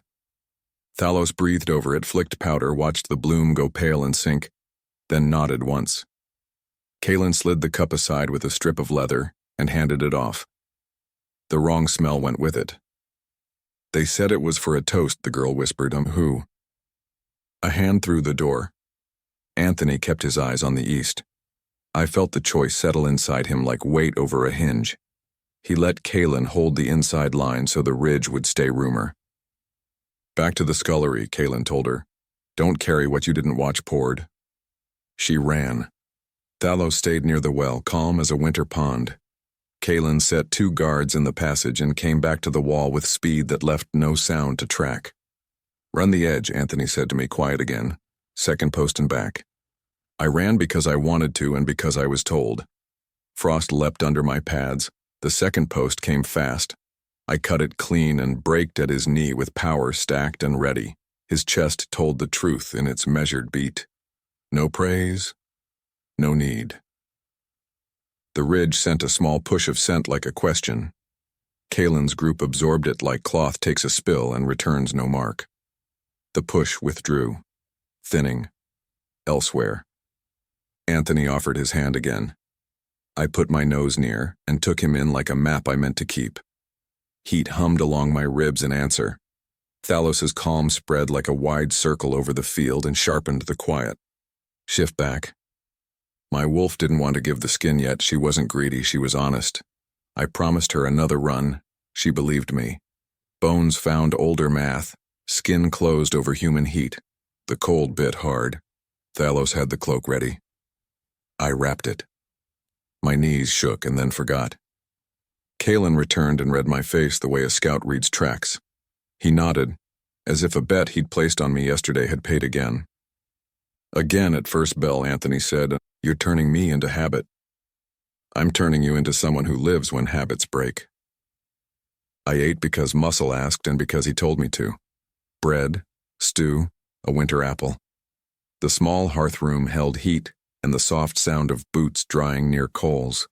A patrol drifted in, swapped out a split strap, drifted out. Normal makes a good shield. Kaelin smoothed a rough sketch on the table with 2 fingers.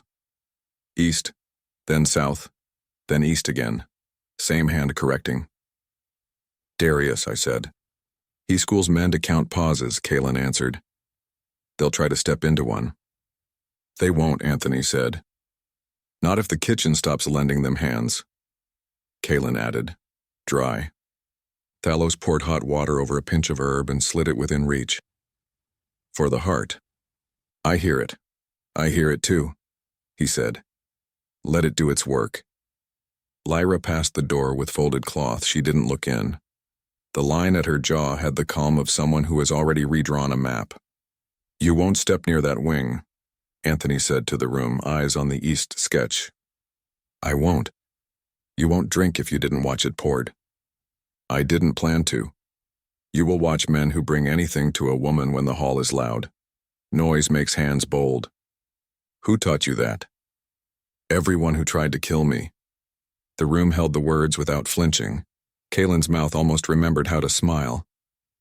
2nd bell, Anthony said. Sleep until then. I'm not sure I can. You can. He walked me to the tower and stopped himself from testing the latch, restraint visible as effort. I liked that more than the checking. Rest. You'll watch the wall. I always do. I leaned against the door until my pulse agreed the moment had ended. The room smelled like frost and herb and the faint line of leather that clung to the cloak. The knife slid into its place with the small honest scrape my bones trust. I lay down with the cloak over my legs and my eyes open to the ceiling's old cracks. The hum along the wall thickened and thinned like weather. I slept fast, like a door allowed to shut. 2nd bell knocked. Kaelin in the corridor, coat buttoned, face that said nothing had broken and everything still could. Field. Torches burned lower, stars bit harder. Thalos's bowl sent clean smoke up. Anthony stood where he had at dusk, sleeves pushed, heat in his breath and iron in his eyes. Here. I stepped into ash. The change came like it had been waiting under my skin. My wolf took the reins without jerking. The world landed sharp. All the wants from earlier sat where I put them. The east breathed an old story and a new one. The kitchen held its vow of quiet. Run. Second post turn. Back. Again. The field gave. The night accepted. The chalk line between want and choice held. We stopped in the hush after work well done. He lifted his hand. I put my nose near and drew him in again. The scent that had begun to live in the part of me that kept maps.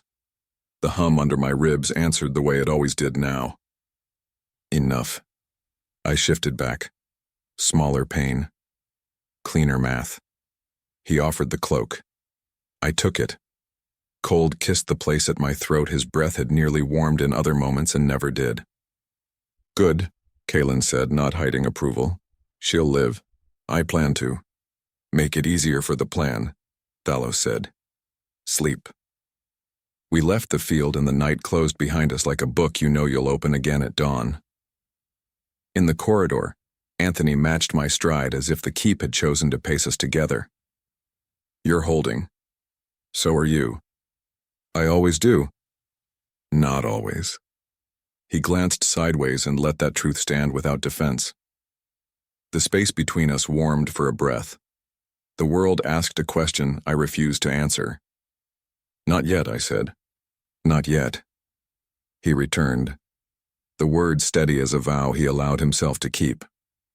I slept with frost still in my hair and 4 feet remembered in my bones, and the keep breathed around us like a beast that had decided, for now, to let all of us live. Bells folded the last of night into the stones. Cold sat clean in the corridor. I woke with frost still sharp at the back of my tongue and 4 feet warm in my bones. The keep's hum ran low and even. For a few breaths, the world felt simple. It didn't stay that way. The hum tightened, an inhale held by a wall. I rinsed my face, wrapped fresh linen on my palm, checked the knife, and opened the door before the knock landed. Lower cellars. Kaelin stood ready, hair damp, coat fastened, eyes doing their quick count. We moved. The air thickened as we went down. Yeast, whetstone, iron, a trace of ash, something hiding under it. Thalos waited at the bend with a small lamp. Anthony stood beyond, sleeves rolled, attention narrowed to a point the rest of us were about to feel. Here. The kitchen was scrubbed of last night's rush. A flour bag had torn and been swept. Dust still hung like a thin fog. A shelf at the back sat a thumb's width, wrong. Thalos touched the seam where it met the wall. Hidden hinge. Kaelin levered a pry bar into a crack I'd have missed. Stone shifted. Cold air breathed out like a held exhale. A narrow stair fell into dark. Anthony looked at me, then the gap. Stay with Thalos. Smell. I leaned into the cold. Damp lime. Old rope. Rust knot from a kitchen hook. Under it, the faint sweetness of wrong root, washed in a hurry. Farther in, the ghost of foxblood. Deeper, clean iron braided with oil that wasn't ours. There, metal teeth, wire set low. Kaelin glanced back. He knew the shape of a body that had heard something. Snare. Anthony pressed the link. A guard we couldn't see stopped mid-step. Orders went out without breath, the hum lifting, spreading, flattening. Hold the mouth, he told Thalos. If anyone climbs who isn't mine, turn them without touching. Thalos drifted into the gap, patient as stone. Kaelin went down. Anthony followed, one hand to the wall, and nothing else. Not you. I can smell what they miss. You'll smell it from here. You'll leave me. He paused long enough to make it a choice, not an insult. If the wall needs to speak, it will speak to you. He disappeared. His presence did not. It dropped like a line, telling me where he was every step. My wolf paced inside my ribs until the motion eased. A cook's boy hovered, eyes wide, hands red from scalding. He looked at me like he wanted forgiveness for something he hadn't done. Back to work, Thalos murmured. The wall breathed. The keep listened to itself. I pressed my face to the seam. Mint lifted from Thalos's sleeve. Under it, a new animal reek. A man in furs he hadn't tanned. Ridgemen, Darius's kind. The wire ended in air that knew pain. They cut themselves getting through. Good. Let the tunnel remember. Time lengthened the way it does when dark holds breath. The link hummed once. Steady. Kaelin's weight came up careful and fast. Mind flattened to focus. Anthony followed, iron and storm and the calm of a man who already chose his next move. Wire up, snares set, 3 bodies, Kaelin said. 1 ran, 2 waited. Alive. 1. Braver in story than in bone. Anthony's attention slid to me without leaving Kaelin. Smell what's next. I breathed the seam again. The oil thread stopped. Wrong route, thinned. Deeper, old water spread its chill and carried the ghost of a breeze from some forgotten outlet. No fresh breath rode it now. Only ours. They're not sending more today. Anthony nodded. Close it. Kaelin and a guard shouldered the shelf in place. Thalos pressed his palm to the seam and whispered something that felt like tying a knot in the dark. Anthony's head lifted toward the wall. The link rose and carried his thought to a dozen ears and a dozen more. Posts adjust. Well watched. Doors tight. No loud. The yard moved without show. Wolves slid into new places like water settling after a stone drops. A cart clattered at the wrong time and corrected itself before anyone needed to notice. Anthony looked back at me as if the line between us had only stretched. He glanced at my bare feet. Cloak boots yard with me. We took the parapet at an even pace. The ridge sat too close. The notch pretended to be shadow. Below, the kitchen door closed and stayed closed. Lyra crossed the inner square with folded cloth. Her face gave nothing.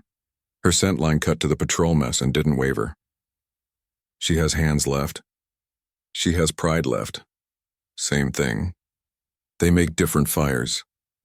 Wind cracked the flag straight. I tucked my hair under the hood and found the line of his shoulder without meaning to. Heat moved under my ribs where his scent lived on the edge of my breath. I pretended it was just the cold. His hand lifted to my jaw, the same careful place, heat steady. I didn't step in. I didn't step back. Don't. Not like this.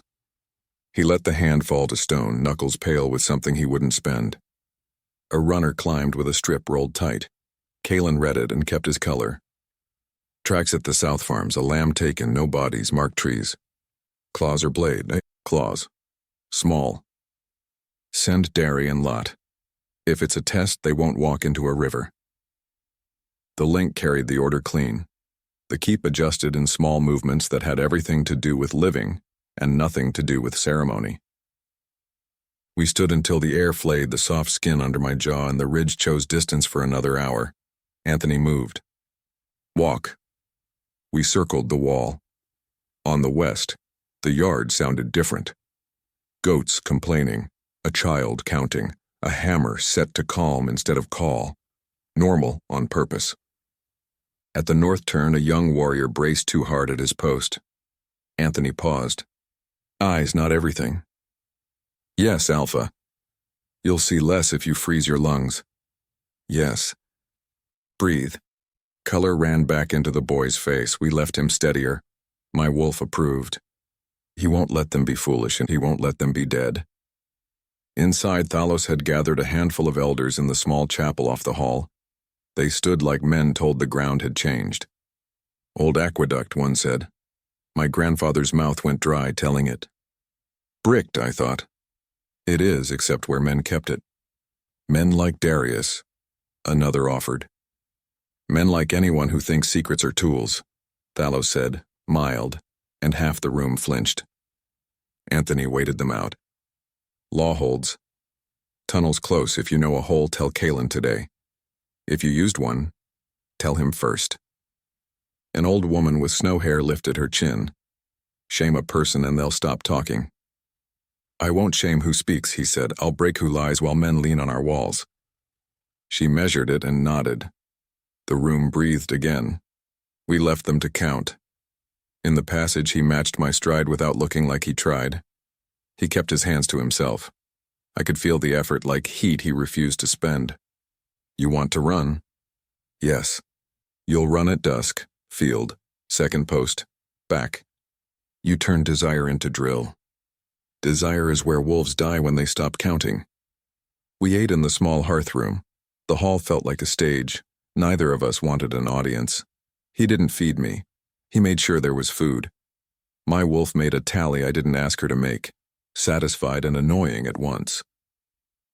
Kaylin came with a short report and less triumph than it deserved. South quiet, trees marked and left clean. Whoever did it wanted to be seen leaving. Darius. He's teaching a rhythm, Kaylin said. He wants us to learn it wrong. Anthony wiped his palm and left a small red smear on the cloth. A wire's kiss from the tunnel. I looked before I stopped myself.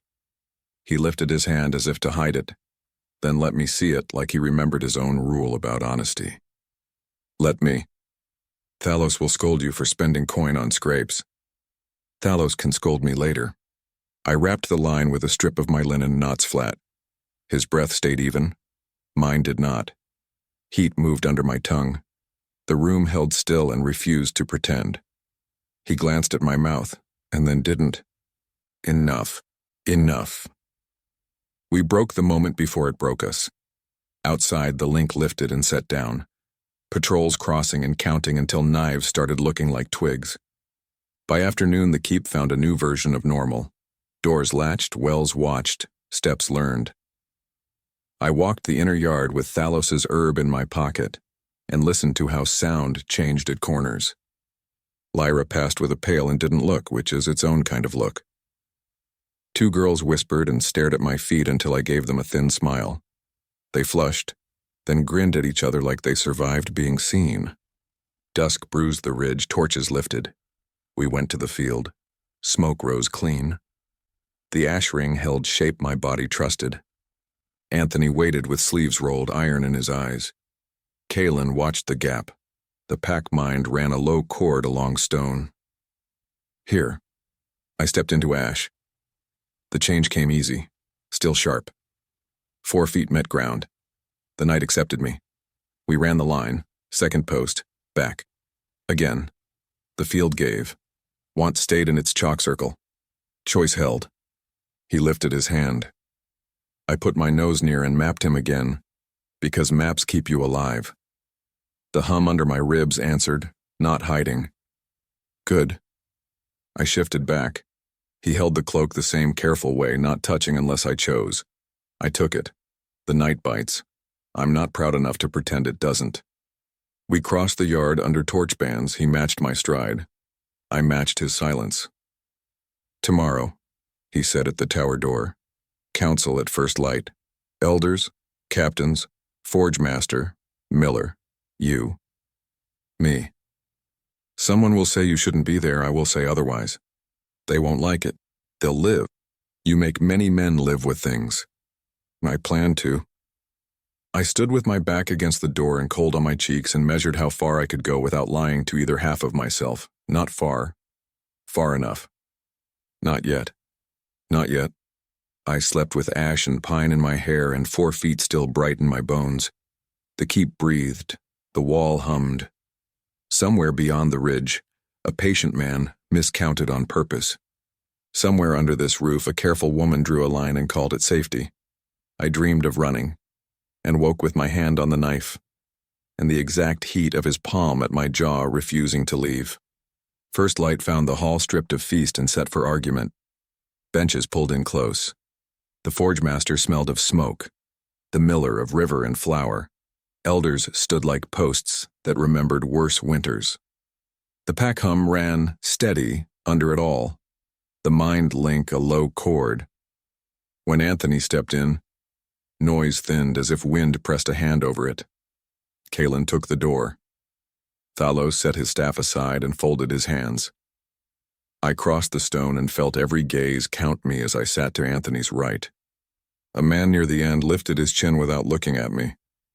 She is not present. Anthony said. She is. Another elder tried for calm.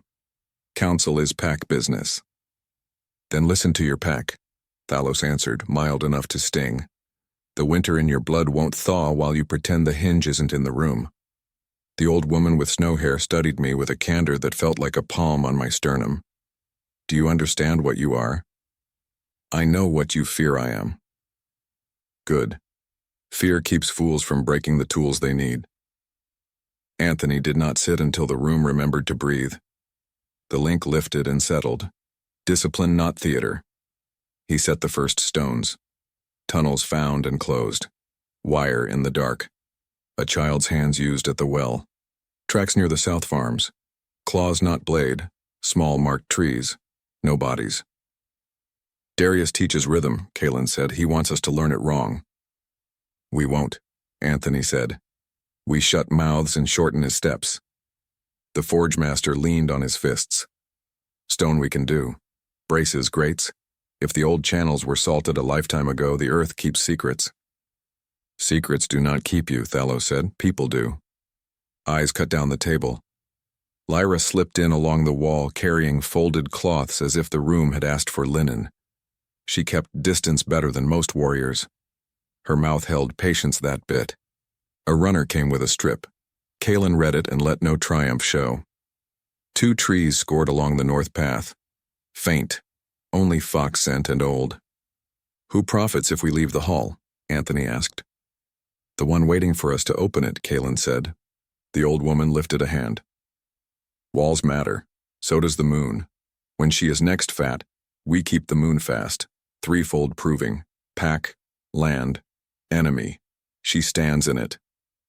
Kalen's gaze slid to me and away. Thalos did not rescue. The room wanted me to refuse, so it could say it tried. What is the shape? Not spectacle, the old woman said. Work with teeth.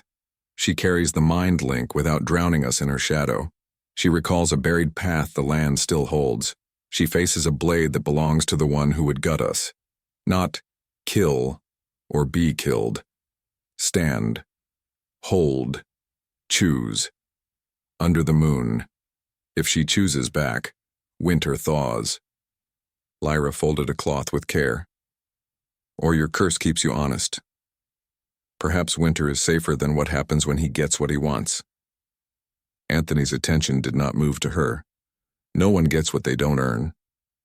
You speak like the moon has ears, she said, smiling for the iron of it. The miller found a simple courage. If Moonfest is set, we ready it. Torches, witnesses, clean ground. She will need old lines. The mill holds maps. Later, Anthony said. Now we close the human holes. The old woman watched him watching the ridge through stone. And when she is asked to choose. She will. I looked down the table at young wolves trying not to breathe too loud, then at elders whose eyes had been taught by loss. The winter inside these stones did not feel only like a curse. It felt like cost. I will stand, I said. Pack, land, enemy under the moon. But I won't be led by a noose to prove something to people who prefer fear over work. Set the night, because it is needed, not to watch me break. Thalos's mouth almost remembered a smile. The old woman nodded once, approval clean as cold water. Anthony's hand rested near my plate, heat crossing the small space and waking what the night had taught my bones. He didn't touch. He left the choice where it had to live. Maps, he said to Kalen, then the mill. We broke counsel before the room liked its own sound. Outside, the cold made truths crisp. Kalen walked me across the yard with a pace that never blocked mine and never stopped guarding. The mill's lower room tasted of old grain. Shelves leaned with rolled hide. A scarred table waited. Here. Kalen unrolled ink-stiffened maps weighted with nails, streamlines, contours, notes in hands gone to ash. Aqueduct runs under this rise, cuts behind the forge, cistern here. He tapped an empty square. If it holds, we smell it.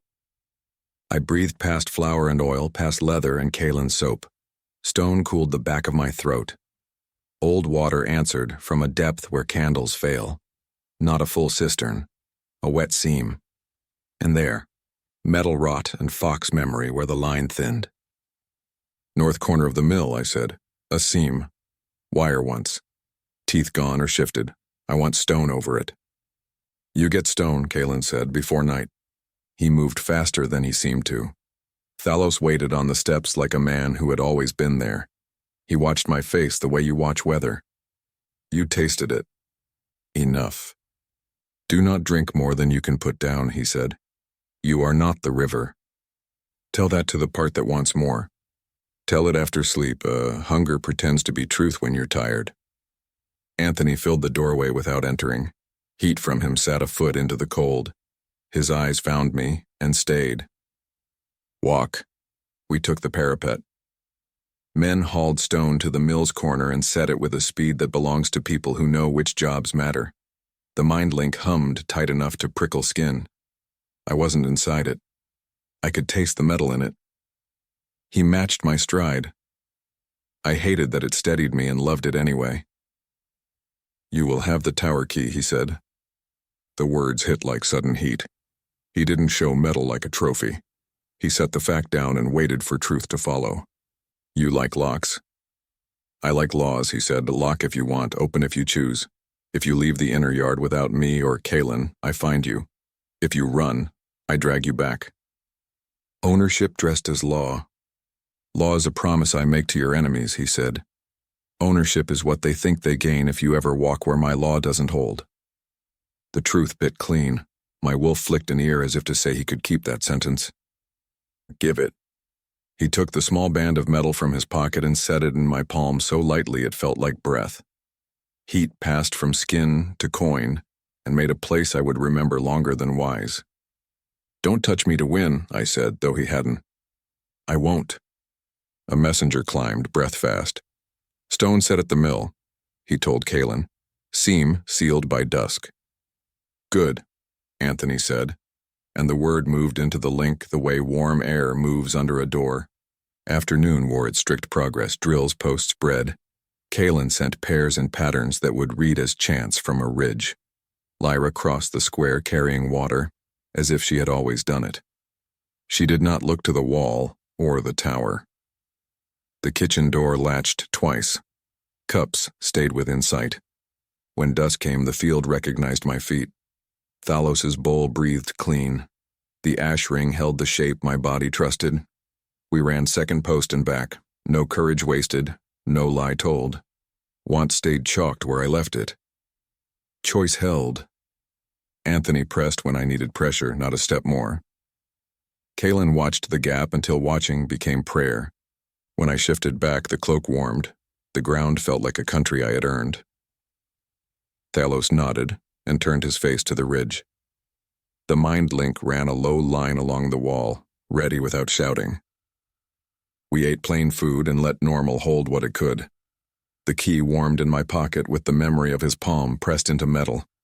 Later, in the shadow of the tower, he waited without reaching. Tomorrow, he said, we speak the Moonfest aloud. Elders name the ground. You won't stand alone. I don't intend to. I'll be there, not touching. Your restraint is getting good. It costs, he said. I pay. Wind slid between stones and carried the scent of snow that would not arrive tonight. The link tightened and eased like a muscle deciding how to hold. I set my back to the door and took the breath you take when the next one must be braver. Not yet, I told him, and the part of me that wanted to be taken at my word and the part that wanted to be taken. Not yet, he answered, making it a promise that protected rather than demanded. In the tower room, I set the key on the table and watched how small it looked. My wolf lay down inside my chest, like a creature sure of the den it had chosen. You like this, I like that I lived. Both true. We listened to the keep breathe and to stone being set over seams that had forgotten how to hold. Somewhere beyond the ridge, a patient man counted the beats between our steps and miscounted by one. Somewhere under this roof, a careful woman sharpened a new plan against the old. I fell asleep with frost in my hair, a key under my palm, and the clean ache of not yet warming, the place where a mark would someday live. The key warmed my palm before light found the stone. The keep breathed like a sleeping beast, the pack-mind humming low under the floors. Bells rang thinner than usual, stretched by whatever we had promised in council. A knock waited.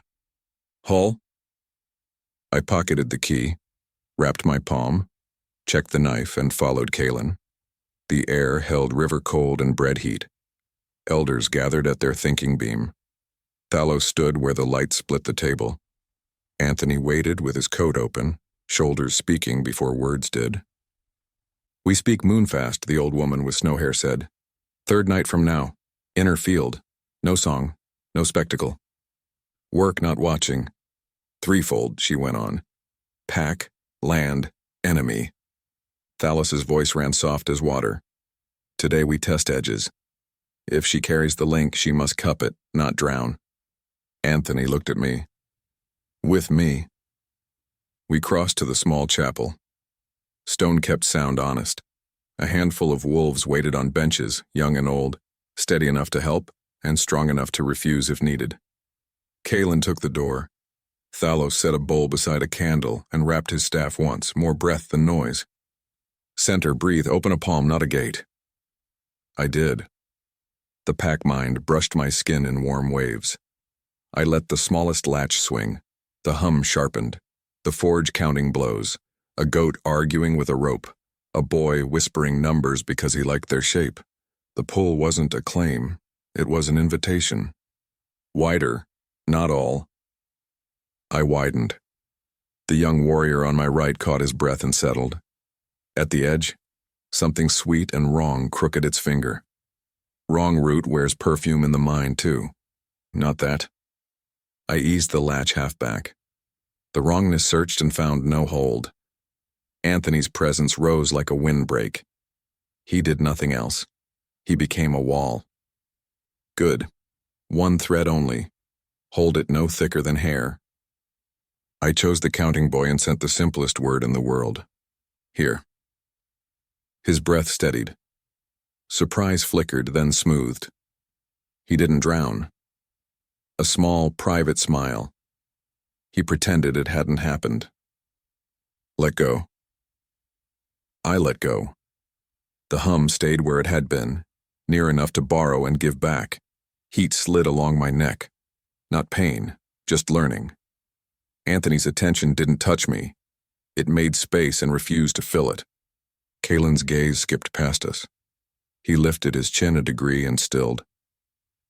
Thalos didn't look up, but the room felt a thin blade of concern and watched it pass. Again, one thread, one breath. I found the snow-haired elder at the back.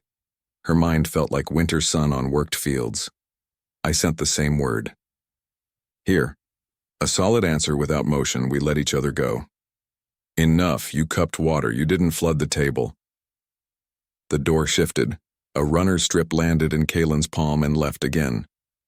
South post, fresh mark on the gate, no breach. Someone wanted to be seen. Anthony's attention went to the wall like wind finds a seam. He didn't move. Field, then maps. Frost held in seams the sun hadn't touched. The ash ring waited without drama. Thalos's smoke lifted clean. Kaelin checked the gap. The mind link tightened to readiness. Second post back. I shifted with the ease that still startled me. 4 feet found ground. The field rose to meet me. Wind rode in my nose. Far off, iron and cheap oil dragged along the lower ridge and asked no permission. I ran the line, cut clean, returned. Again. The want stayed chalked. Choice held. Anthony's presence set the boundary. Kaelin cut the dark with his eyes. Thalos widened the space for all of it to fit. I took the cloak when the cold bit, then we crossed to the mill. Dust lifted in tired ghosts. Kaelin had cleared the table and spread maps, nails pinning corners.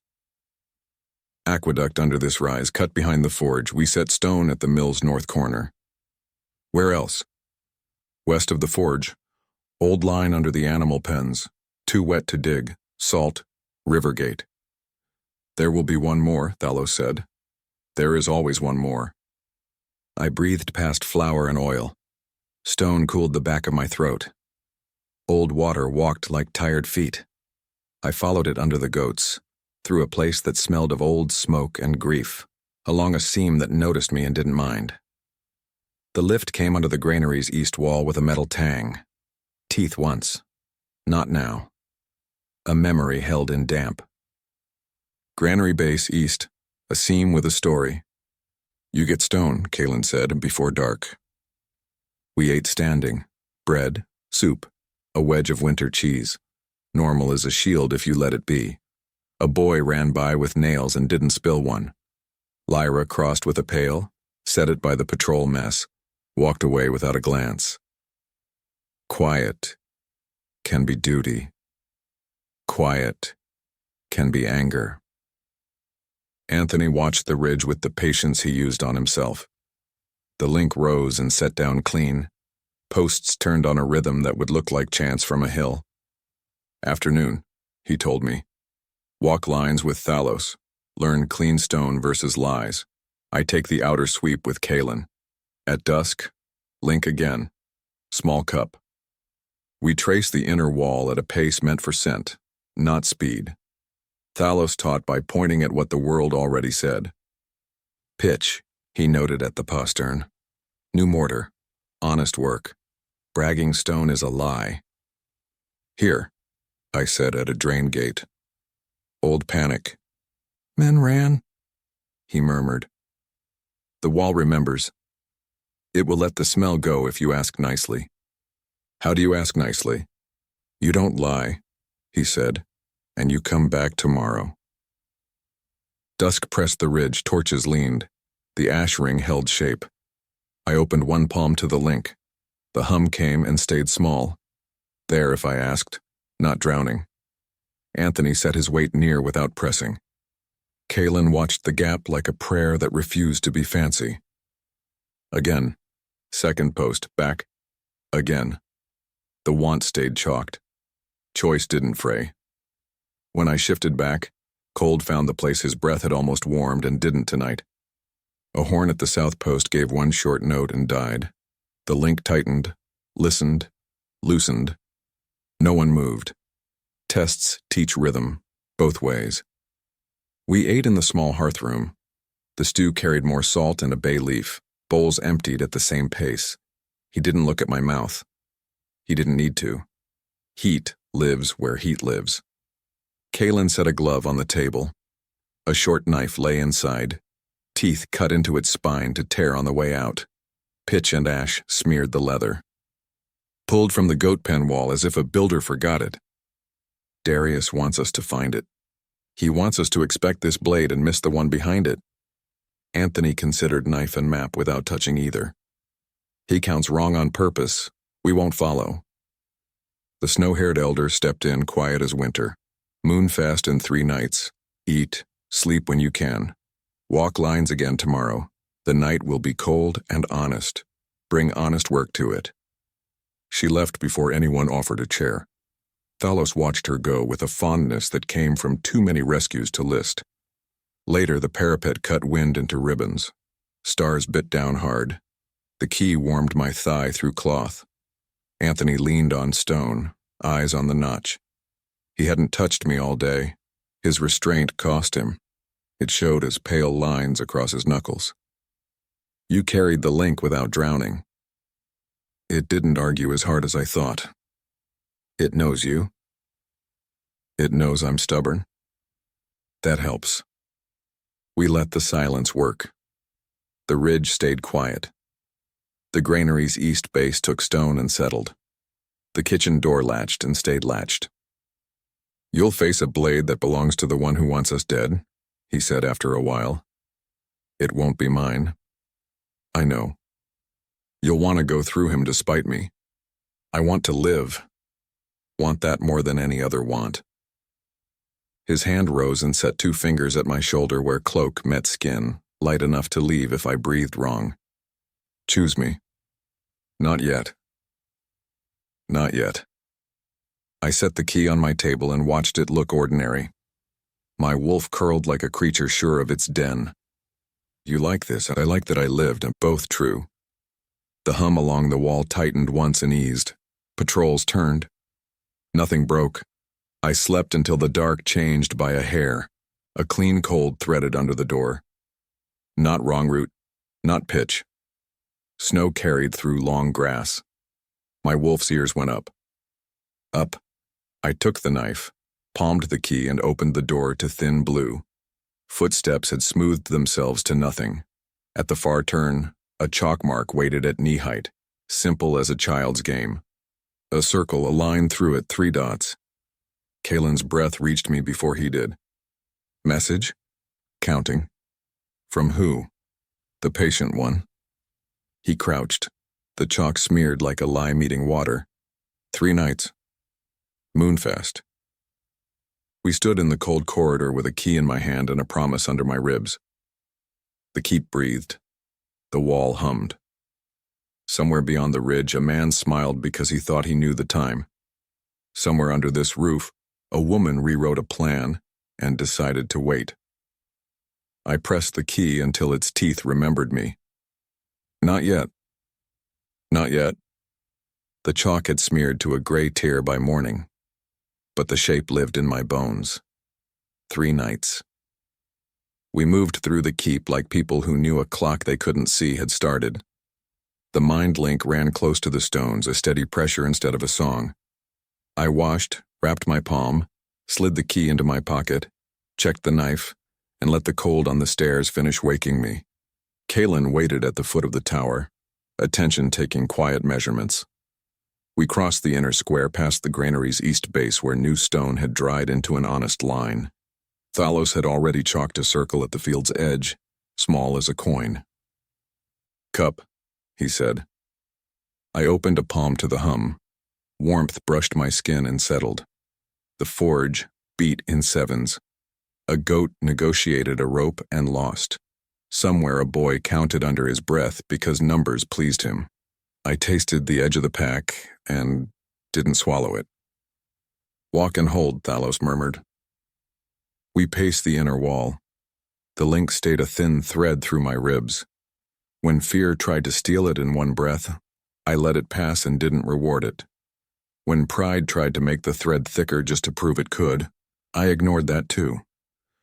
Good, Thalos said, pleased without spending praise. Now step off the path. We cut across the yard. 2 young warriors waited by the training ring with blindfolds in their hands. They bound their eyes without performance. Lead them to the gate using 1 thread each, Thalos said. No shouting, no hands. I sent the smallest word to the first mind. Here. A pause as his breath recognized it. Step. He moved. Left. Gravel spoke under his boot. I let go, took the 2nd thread, found the same quiet word, and watched a back straighten that had been too rigid a moment earlier. We traveled like that, slow as water, with the pack's hum just touching my wrist like a pulse. At the gate they removed the cloths and stood blinking into wind. The first one unclenched jaw and hands at once. Again, Thalos said, and took them back to start. Anthony watched from the shadow below the parapet, sleeves pushed, attention steady. He had not touched me since the key. He didn't now. His presence made a windbreak I could trust. Kalen lifted a palm toward the east and shifted his stance a hair. A runner's strip found his hand. He read without changing color. Trees marked beyond the creek, he said, when old ash rubbed fresh, no feet, no scent, a message with no words. Then the message is that we look, Anthony said. We made ourselves not look. The pack held its places. The kitchen door latched. It stayed latched. Lyra crossed the square with a pail for the patrol mess and did not glance up. Her mouth kept even lines, the kind that hold for days, and then move all at once. By noon, Thalos had me tracing seams I couldn't see. The old aqueduct under the pens added its cold to the back of my throat. The drain gate still remembered panic. The granary's new stone felt proud of itself in a way that made me smile, and then stop before the wall heard me. Don't flatter a job, Thalos said. It starts lying to you. We ate bread and soup standing in a draft that reminded lungs what work is. The pack made noise that sounded like life and not like fear rehearsing. Anthony's bowl emptied with mine. His shoulders stayed easy because he made them. Kaelin sketched a rotation on the table with a wet thumb and then wiped it away before anyone could make a plan from a plan. In the chapel after, we lifted the thread again. Talos added weight like a teacher puts a rock in a child's palm to teach the difference between heavy and too heavy. 3 minds at once, then 4. The hum pressed into my jaw. I placed it back where it belonged. A young she-wolf flinched when a memory bit her from behind, and I gentled a breath into her lungs without taking them. The old woman with snow hair stepped through the doorway and stood with her chin tipped a degree. She watched the line, not for weakness, for truth. Enough, Talos said when sweat had found the small of my back. We don't build strength by making collapse a ritual. We took the outer yard at a low pace while sun ran a hard line across the ridge. Kaelin glanced at me when a new smell slipped under the kitchen door and went wrong for an instant before correcting. He did not change direction. A heartbeat later, a scullery girl stumbled out with a stack of bowls, recovered, and kept them intact. Some nights, survival looks exactly like that. Dusk sharpened the edges. Torches leaned. Frost rhymed all the places feet don't trouble. We went to the field. The ash ring knew my steps. Smoke rose clean from Thalos's bowl. I opened one palm and let the hum rest against it. Anthony stood where his presence could hold my boundary without touching it. Kaelin watched the gap and every shadow that thought about moving. Second post, Anthony said. I shifted. 4 feet met ground. The night put a blade in my nose and called it air. The first run took the last tremor out of muscle. The second run felt like a line drawn right the first time. Want sat in its chalk mark and behaved. Choice didn't waver. I cut and came back, breath stacked, power unused and patient. We were done when the horn at the north post gave a single note and died. The mind link tightened and listened. Fox came through stone. Let it be Fox, Anthony answered, and the link took him like law. We ate the kind of food that keeps people standing. Kaelin came in with a glove he didn't wear and a knife inside it with teeth on the spine. Pitch and ash smudged the leather. He set it on the table like a lesson. Pulled from the goat pen wall, he said, so we would see it. He wants us counting the wrong blade, Anthony said. Talos blew the lamp out by the hearth and let the wick smoke curl like a reminder that even flames need orders. The ridge held its calm through second bell. Stars came out hard. The cold took the skin under my jaw between 2 fingers. The key burned warm against my thigh, and then didn't as I forgot it. Anthony matched my stride along the parapet without crowding it. Kaelin drifted in the spaces where dark piles up and fools think they can use it. You carried the link through work, Anthony said. You returned it tidy. It wants to rush, I keep it walking. Good. Wind ran its own patrol between the towers. The kitchen stayed quiet. The granary's new stone settled into its job and stopped trying to impress anyone. I slept with the noise of a keep that had decided for now to live like itself. Sometime near the thin hour, the air changed half a degree. I woke with my palm on the key and the knife already honest in my hand. The corridor outside carried a clean cold, the kind snow uses when it's being clever. At the far turn, the chalk mark from the night before had been mirrored lower, at ankle height. A circle, a line, 3 dots. The patient man liked jokes. Kaelin's bare tread arrived with his breath. He crouched, touched the mark, and smeared it as if it had been chalk, and not the finger thinking it had made a promise. 2 nights, he said. Until Moonfest, I answered. We stood without telling the night what else it could have. Morning saw stones going into the granary base and men using their breath in smart ways. Talos took me to the old smokehouse and made me listen for the difference between cured ash and the ash that hides rotten things. The first has pride.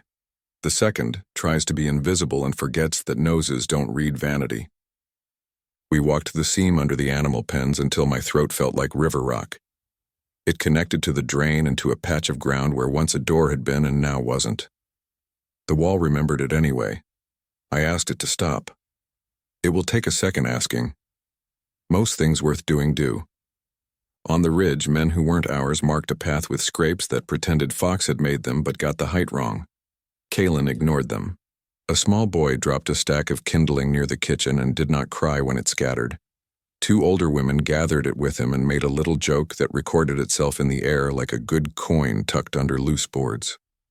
By noon, we had made normal on purpose again. By dusk, it had learned to stand on its own legs. I opened my palm to the hum in the field and let it rest there. The line between us stayed thin and clean. Anthony's presence made room without asking anything back. Kaelin watched a candle's worth of dark become a handful, and then a fist, and didn't blink. "Run," Anthony said. I went. Second post. Back. Again. The night took me in. I did not let it spend me. When I shifted, the cold bit hard enough to remind me what skin is for. The cloak went around my shoulders. The knife found its place. My wolf lay down inside, with her ears up, satisfied and awake. We were almost past second bell when the test we hadn't named arrived. A sound like a cry cut itself off at the lower fence. Not fox, not goat. A young wolf voice strangled small. I didn't think. My body went to the fence with Anthony a half-step left and ahead, Kaelin the shadow we needed on the right, Thalos steady as winter behind. The mind link tightened and left us alone to do what bodies must. The cry lived near the runoff where the bank undercut the field. A snare had been set under roots with the kind of hands that know how to make cruelty pull quiet. A pup had found it. It wasn't ours. It smelled of a pack I didn't know and hunger tall enough to walk. Its paw bled slow and clean. Fear poured off it like smoke. I went to a knee before I knew I'd moved. The pup showed teeth because it had been taught to be brave long before it had been taught how to run. Anthony stayed outside strike range and made the air gentle by refusing to fill it with power.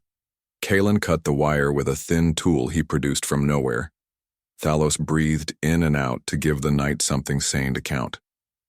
"Easy," I told the pup, voice low, thread thinner than hair. "Here." It snarled smaller. I kept the thread. Not taking.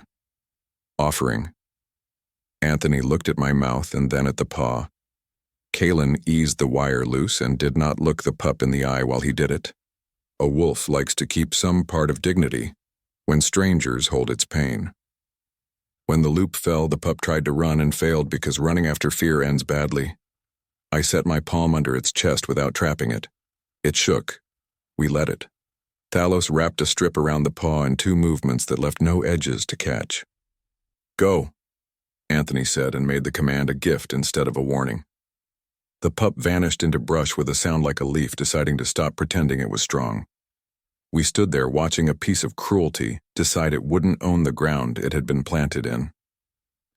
"They wanted us to trip the wire," Kaelin said. "They wanted a body we had touched," Anthony answered. "Or a story," I said. "Both," Kaelin said. "He likes the stories he writes about us." The mind link eased a degree. The keep returned to its own breathing.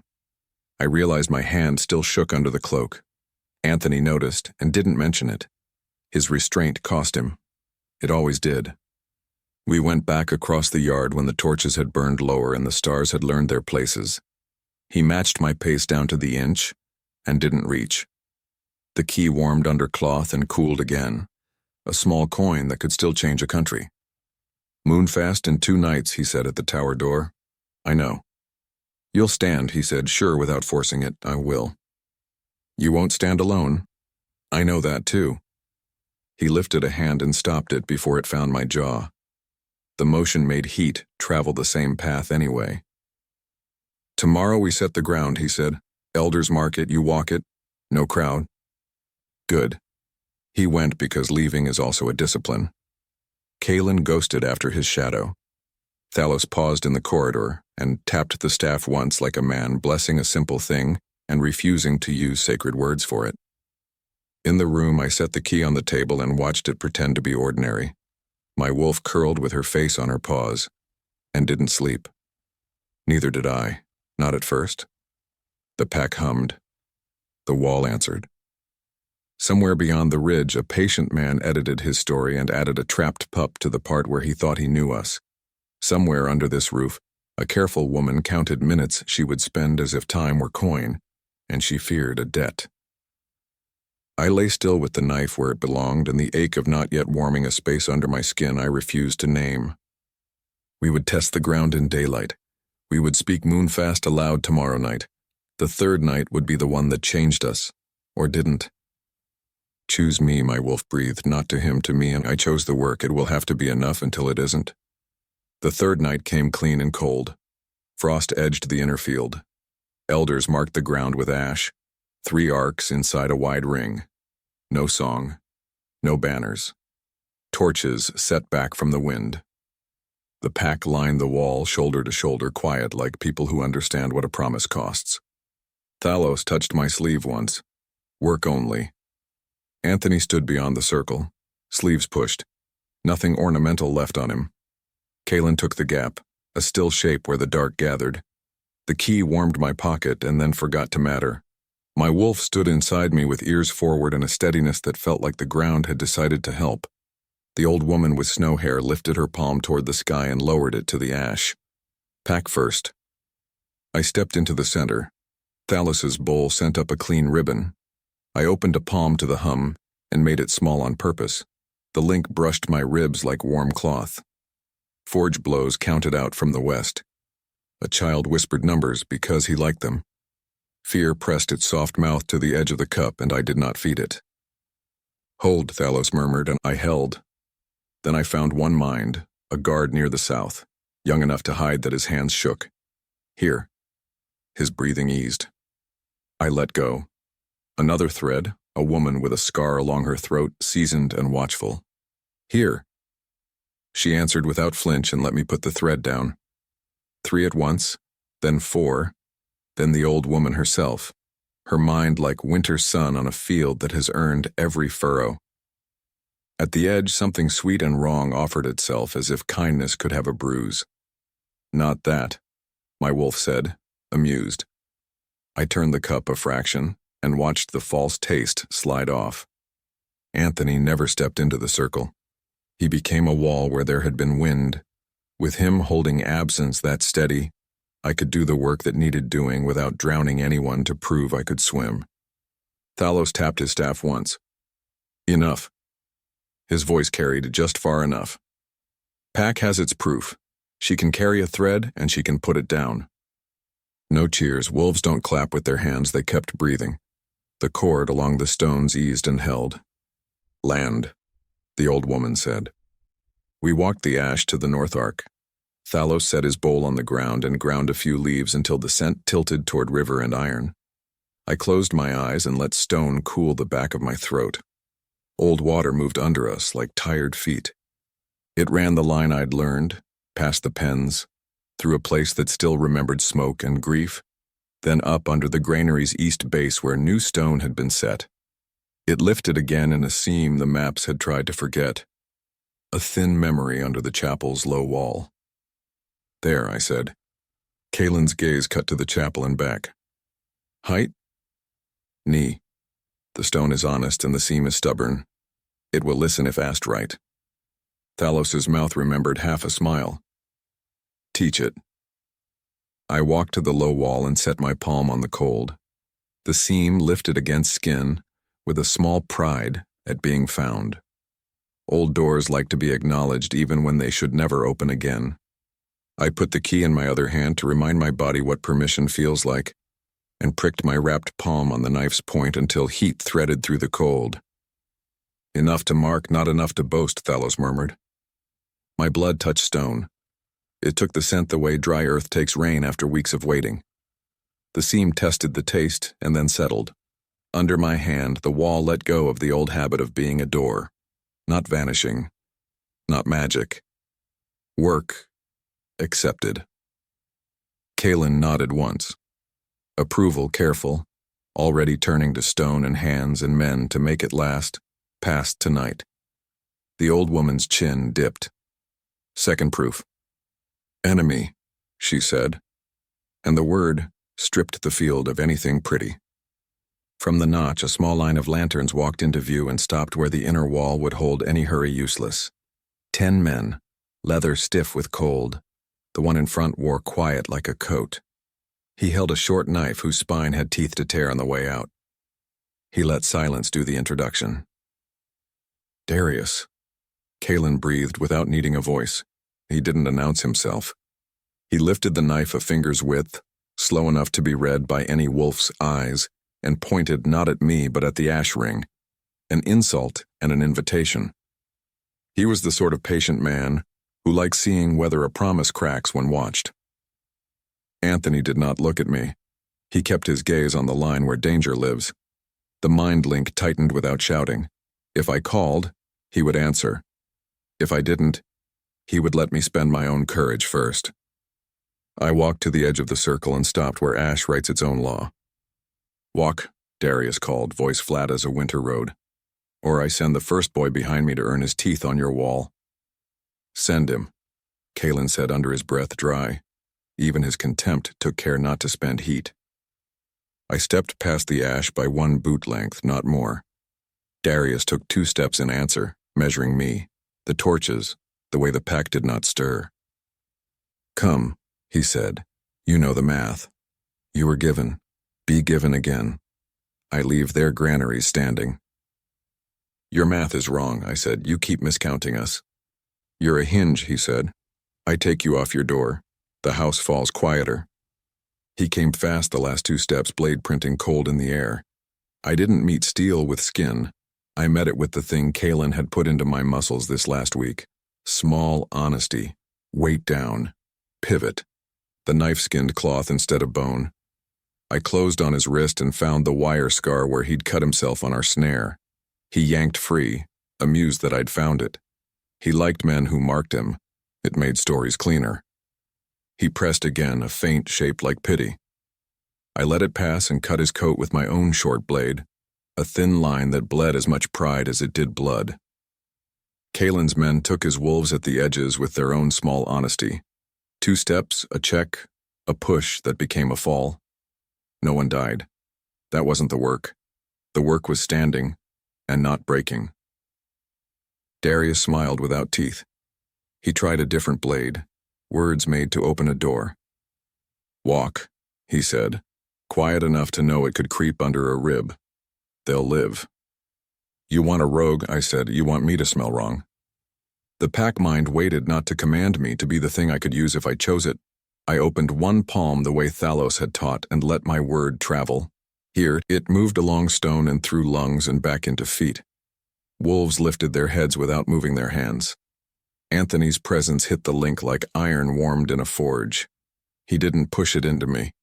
He let me feel where he was. A fixed point in a room where someone else had been trying to spin the floor. Darius felt it even if he pretended he didn't. He saw a crowd that didn't need to cheer to take sides. He saw a line made by ash that didn't care about his knife. He lifted the blade one last time, then lowered it with a little bow as if he had been offering a dance. Another night, he said. Not to me, to the story he was telling himself. He backed away without showing his spine. His men went with him, not fast, not slow, a kind of retreat that writes a plan while it walks. Silence returned to the field the way a tide returns to a shore it had already learned and decided to love anyway. The old woman's voice carried just far enough. Pack, land, enemy. Third proof held. The hinge is here. The pack didn't cheer, wolves don't clap. A ripple went through shoulders and lungs in the space between ribs. That's how a people exhale when a wall decides to keep standing. Anthony did not come to me, he didn't need to. My body knew where he was. Thalos waited with a bowl that had nothing left to burn.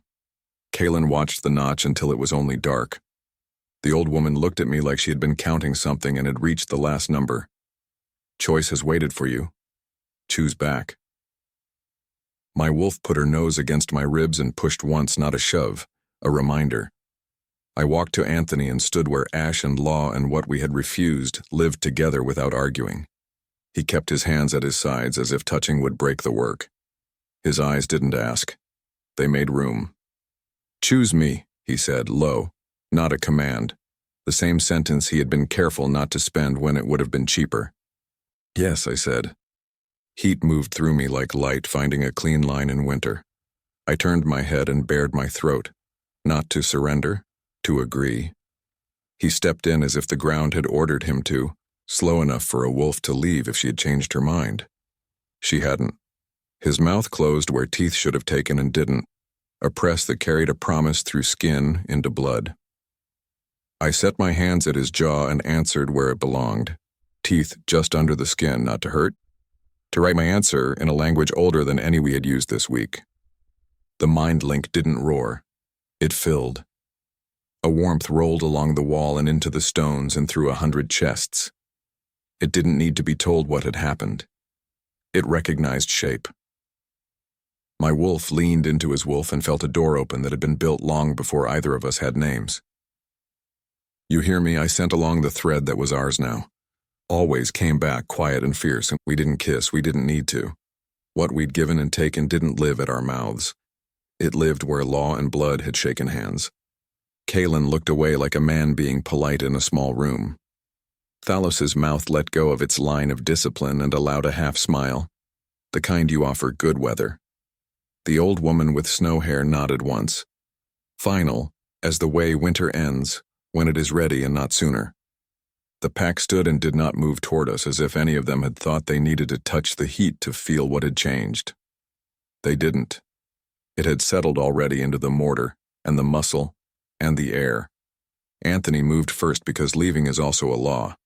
He set his hand at the back of my neck with 5 exact points of heat, the same way he had steadied me near the posts, and he let go before the touch could turn into hunger. We had time now. Not freedom to waste, not leisure to lose, but time that wasn't a trap. Law holds, he said to the field, and the mind link took it like bread. Law hold, the pack answered, not with voices, with shoulders and breath and the way feet refuse to shift when a wind tries to move them. We walked the circle once with Thalos and the elders, the way people stepped the edge of a field after a storm to see if the fence survived. The seam at the chapel's wall lay quiet. The granary's new stone held. The goat pen stank like always. The notch stayed a rumor. Later on the parapet, the wind found us and failed to move us. The key in my pocket felt lighter. I took it out and put it into his palm. He didn't try to give it back. He closed his hand around it, then opened his fingers again, and pressed it into mine. Yours, he said. Yours, I answered, the link carrying it between us without needing air. My wolf curled with her muzzle on her paws and watched the ridge as if she'd been waiting her whole life to have something worth guarding. The pack breathed. The wall hummed. Somewhere beyond the trees, a patient man counted and found his number short. Somewhere under this roof, a careful woman redrew a plan and decided to live inside it instead of against it. We stood there and let not yet become now, and the keep, at last, felt like a house that understood its door and loved the hinge that kept it from falling.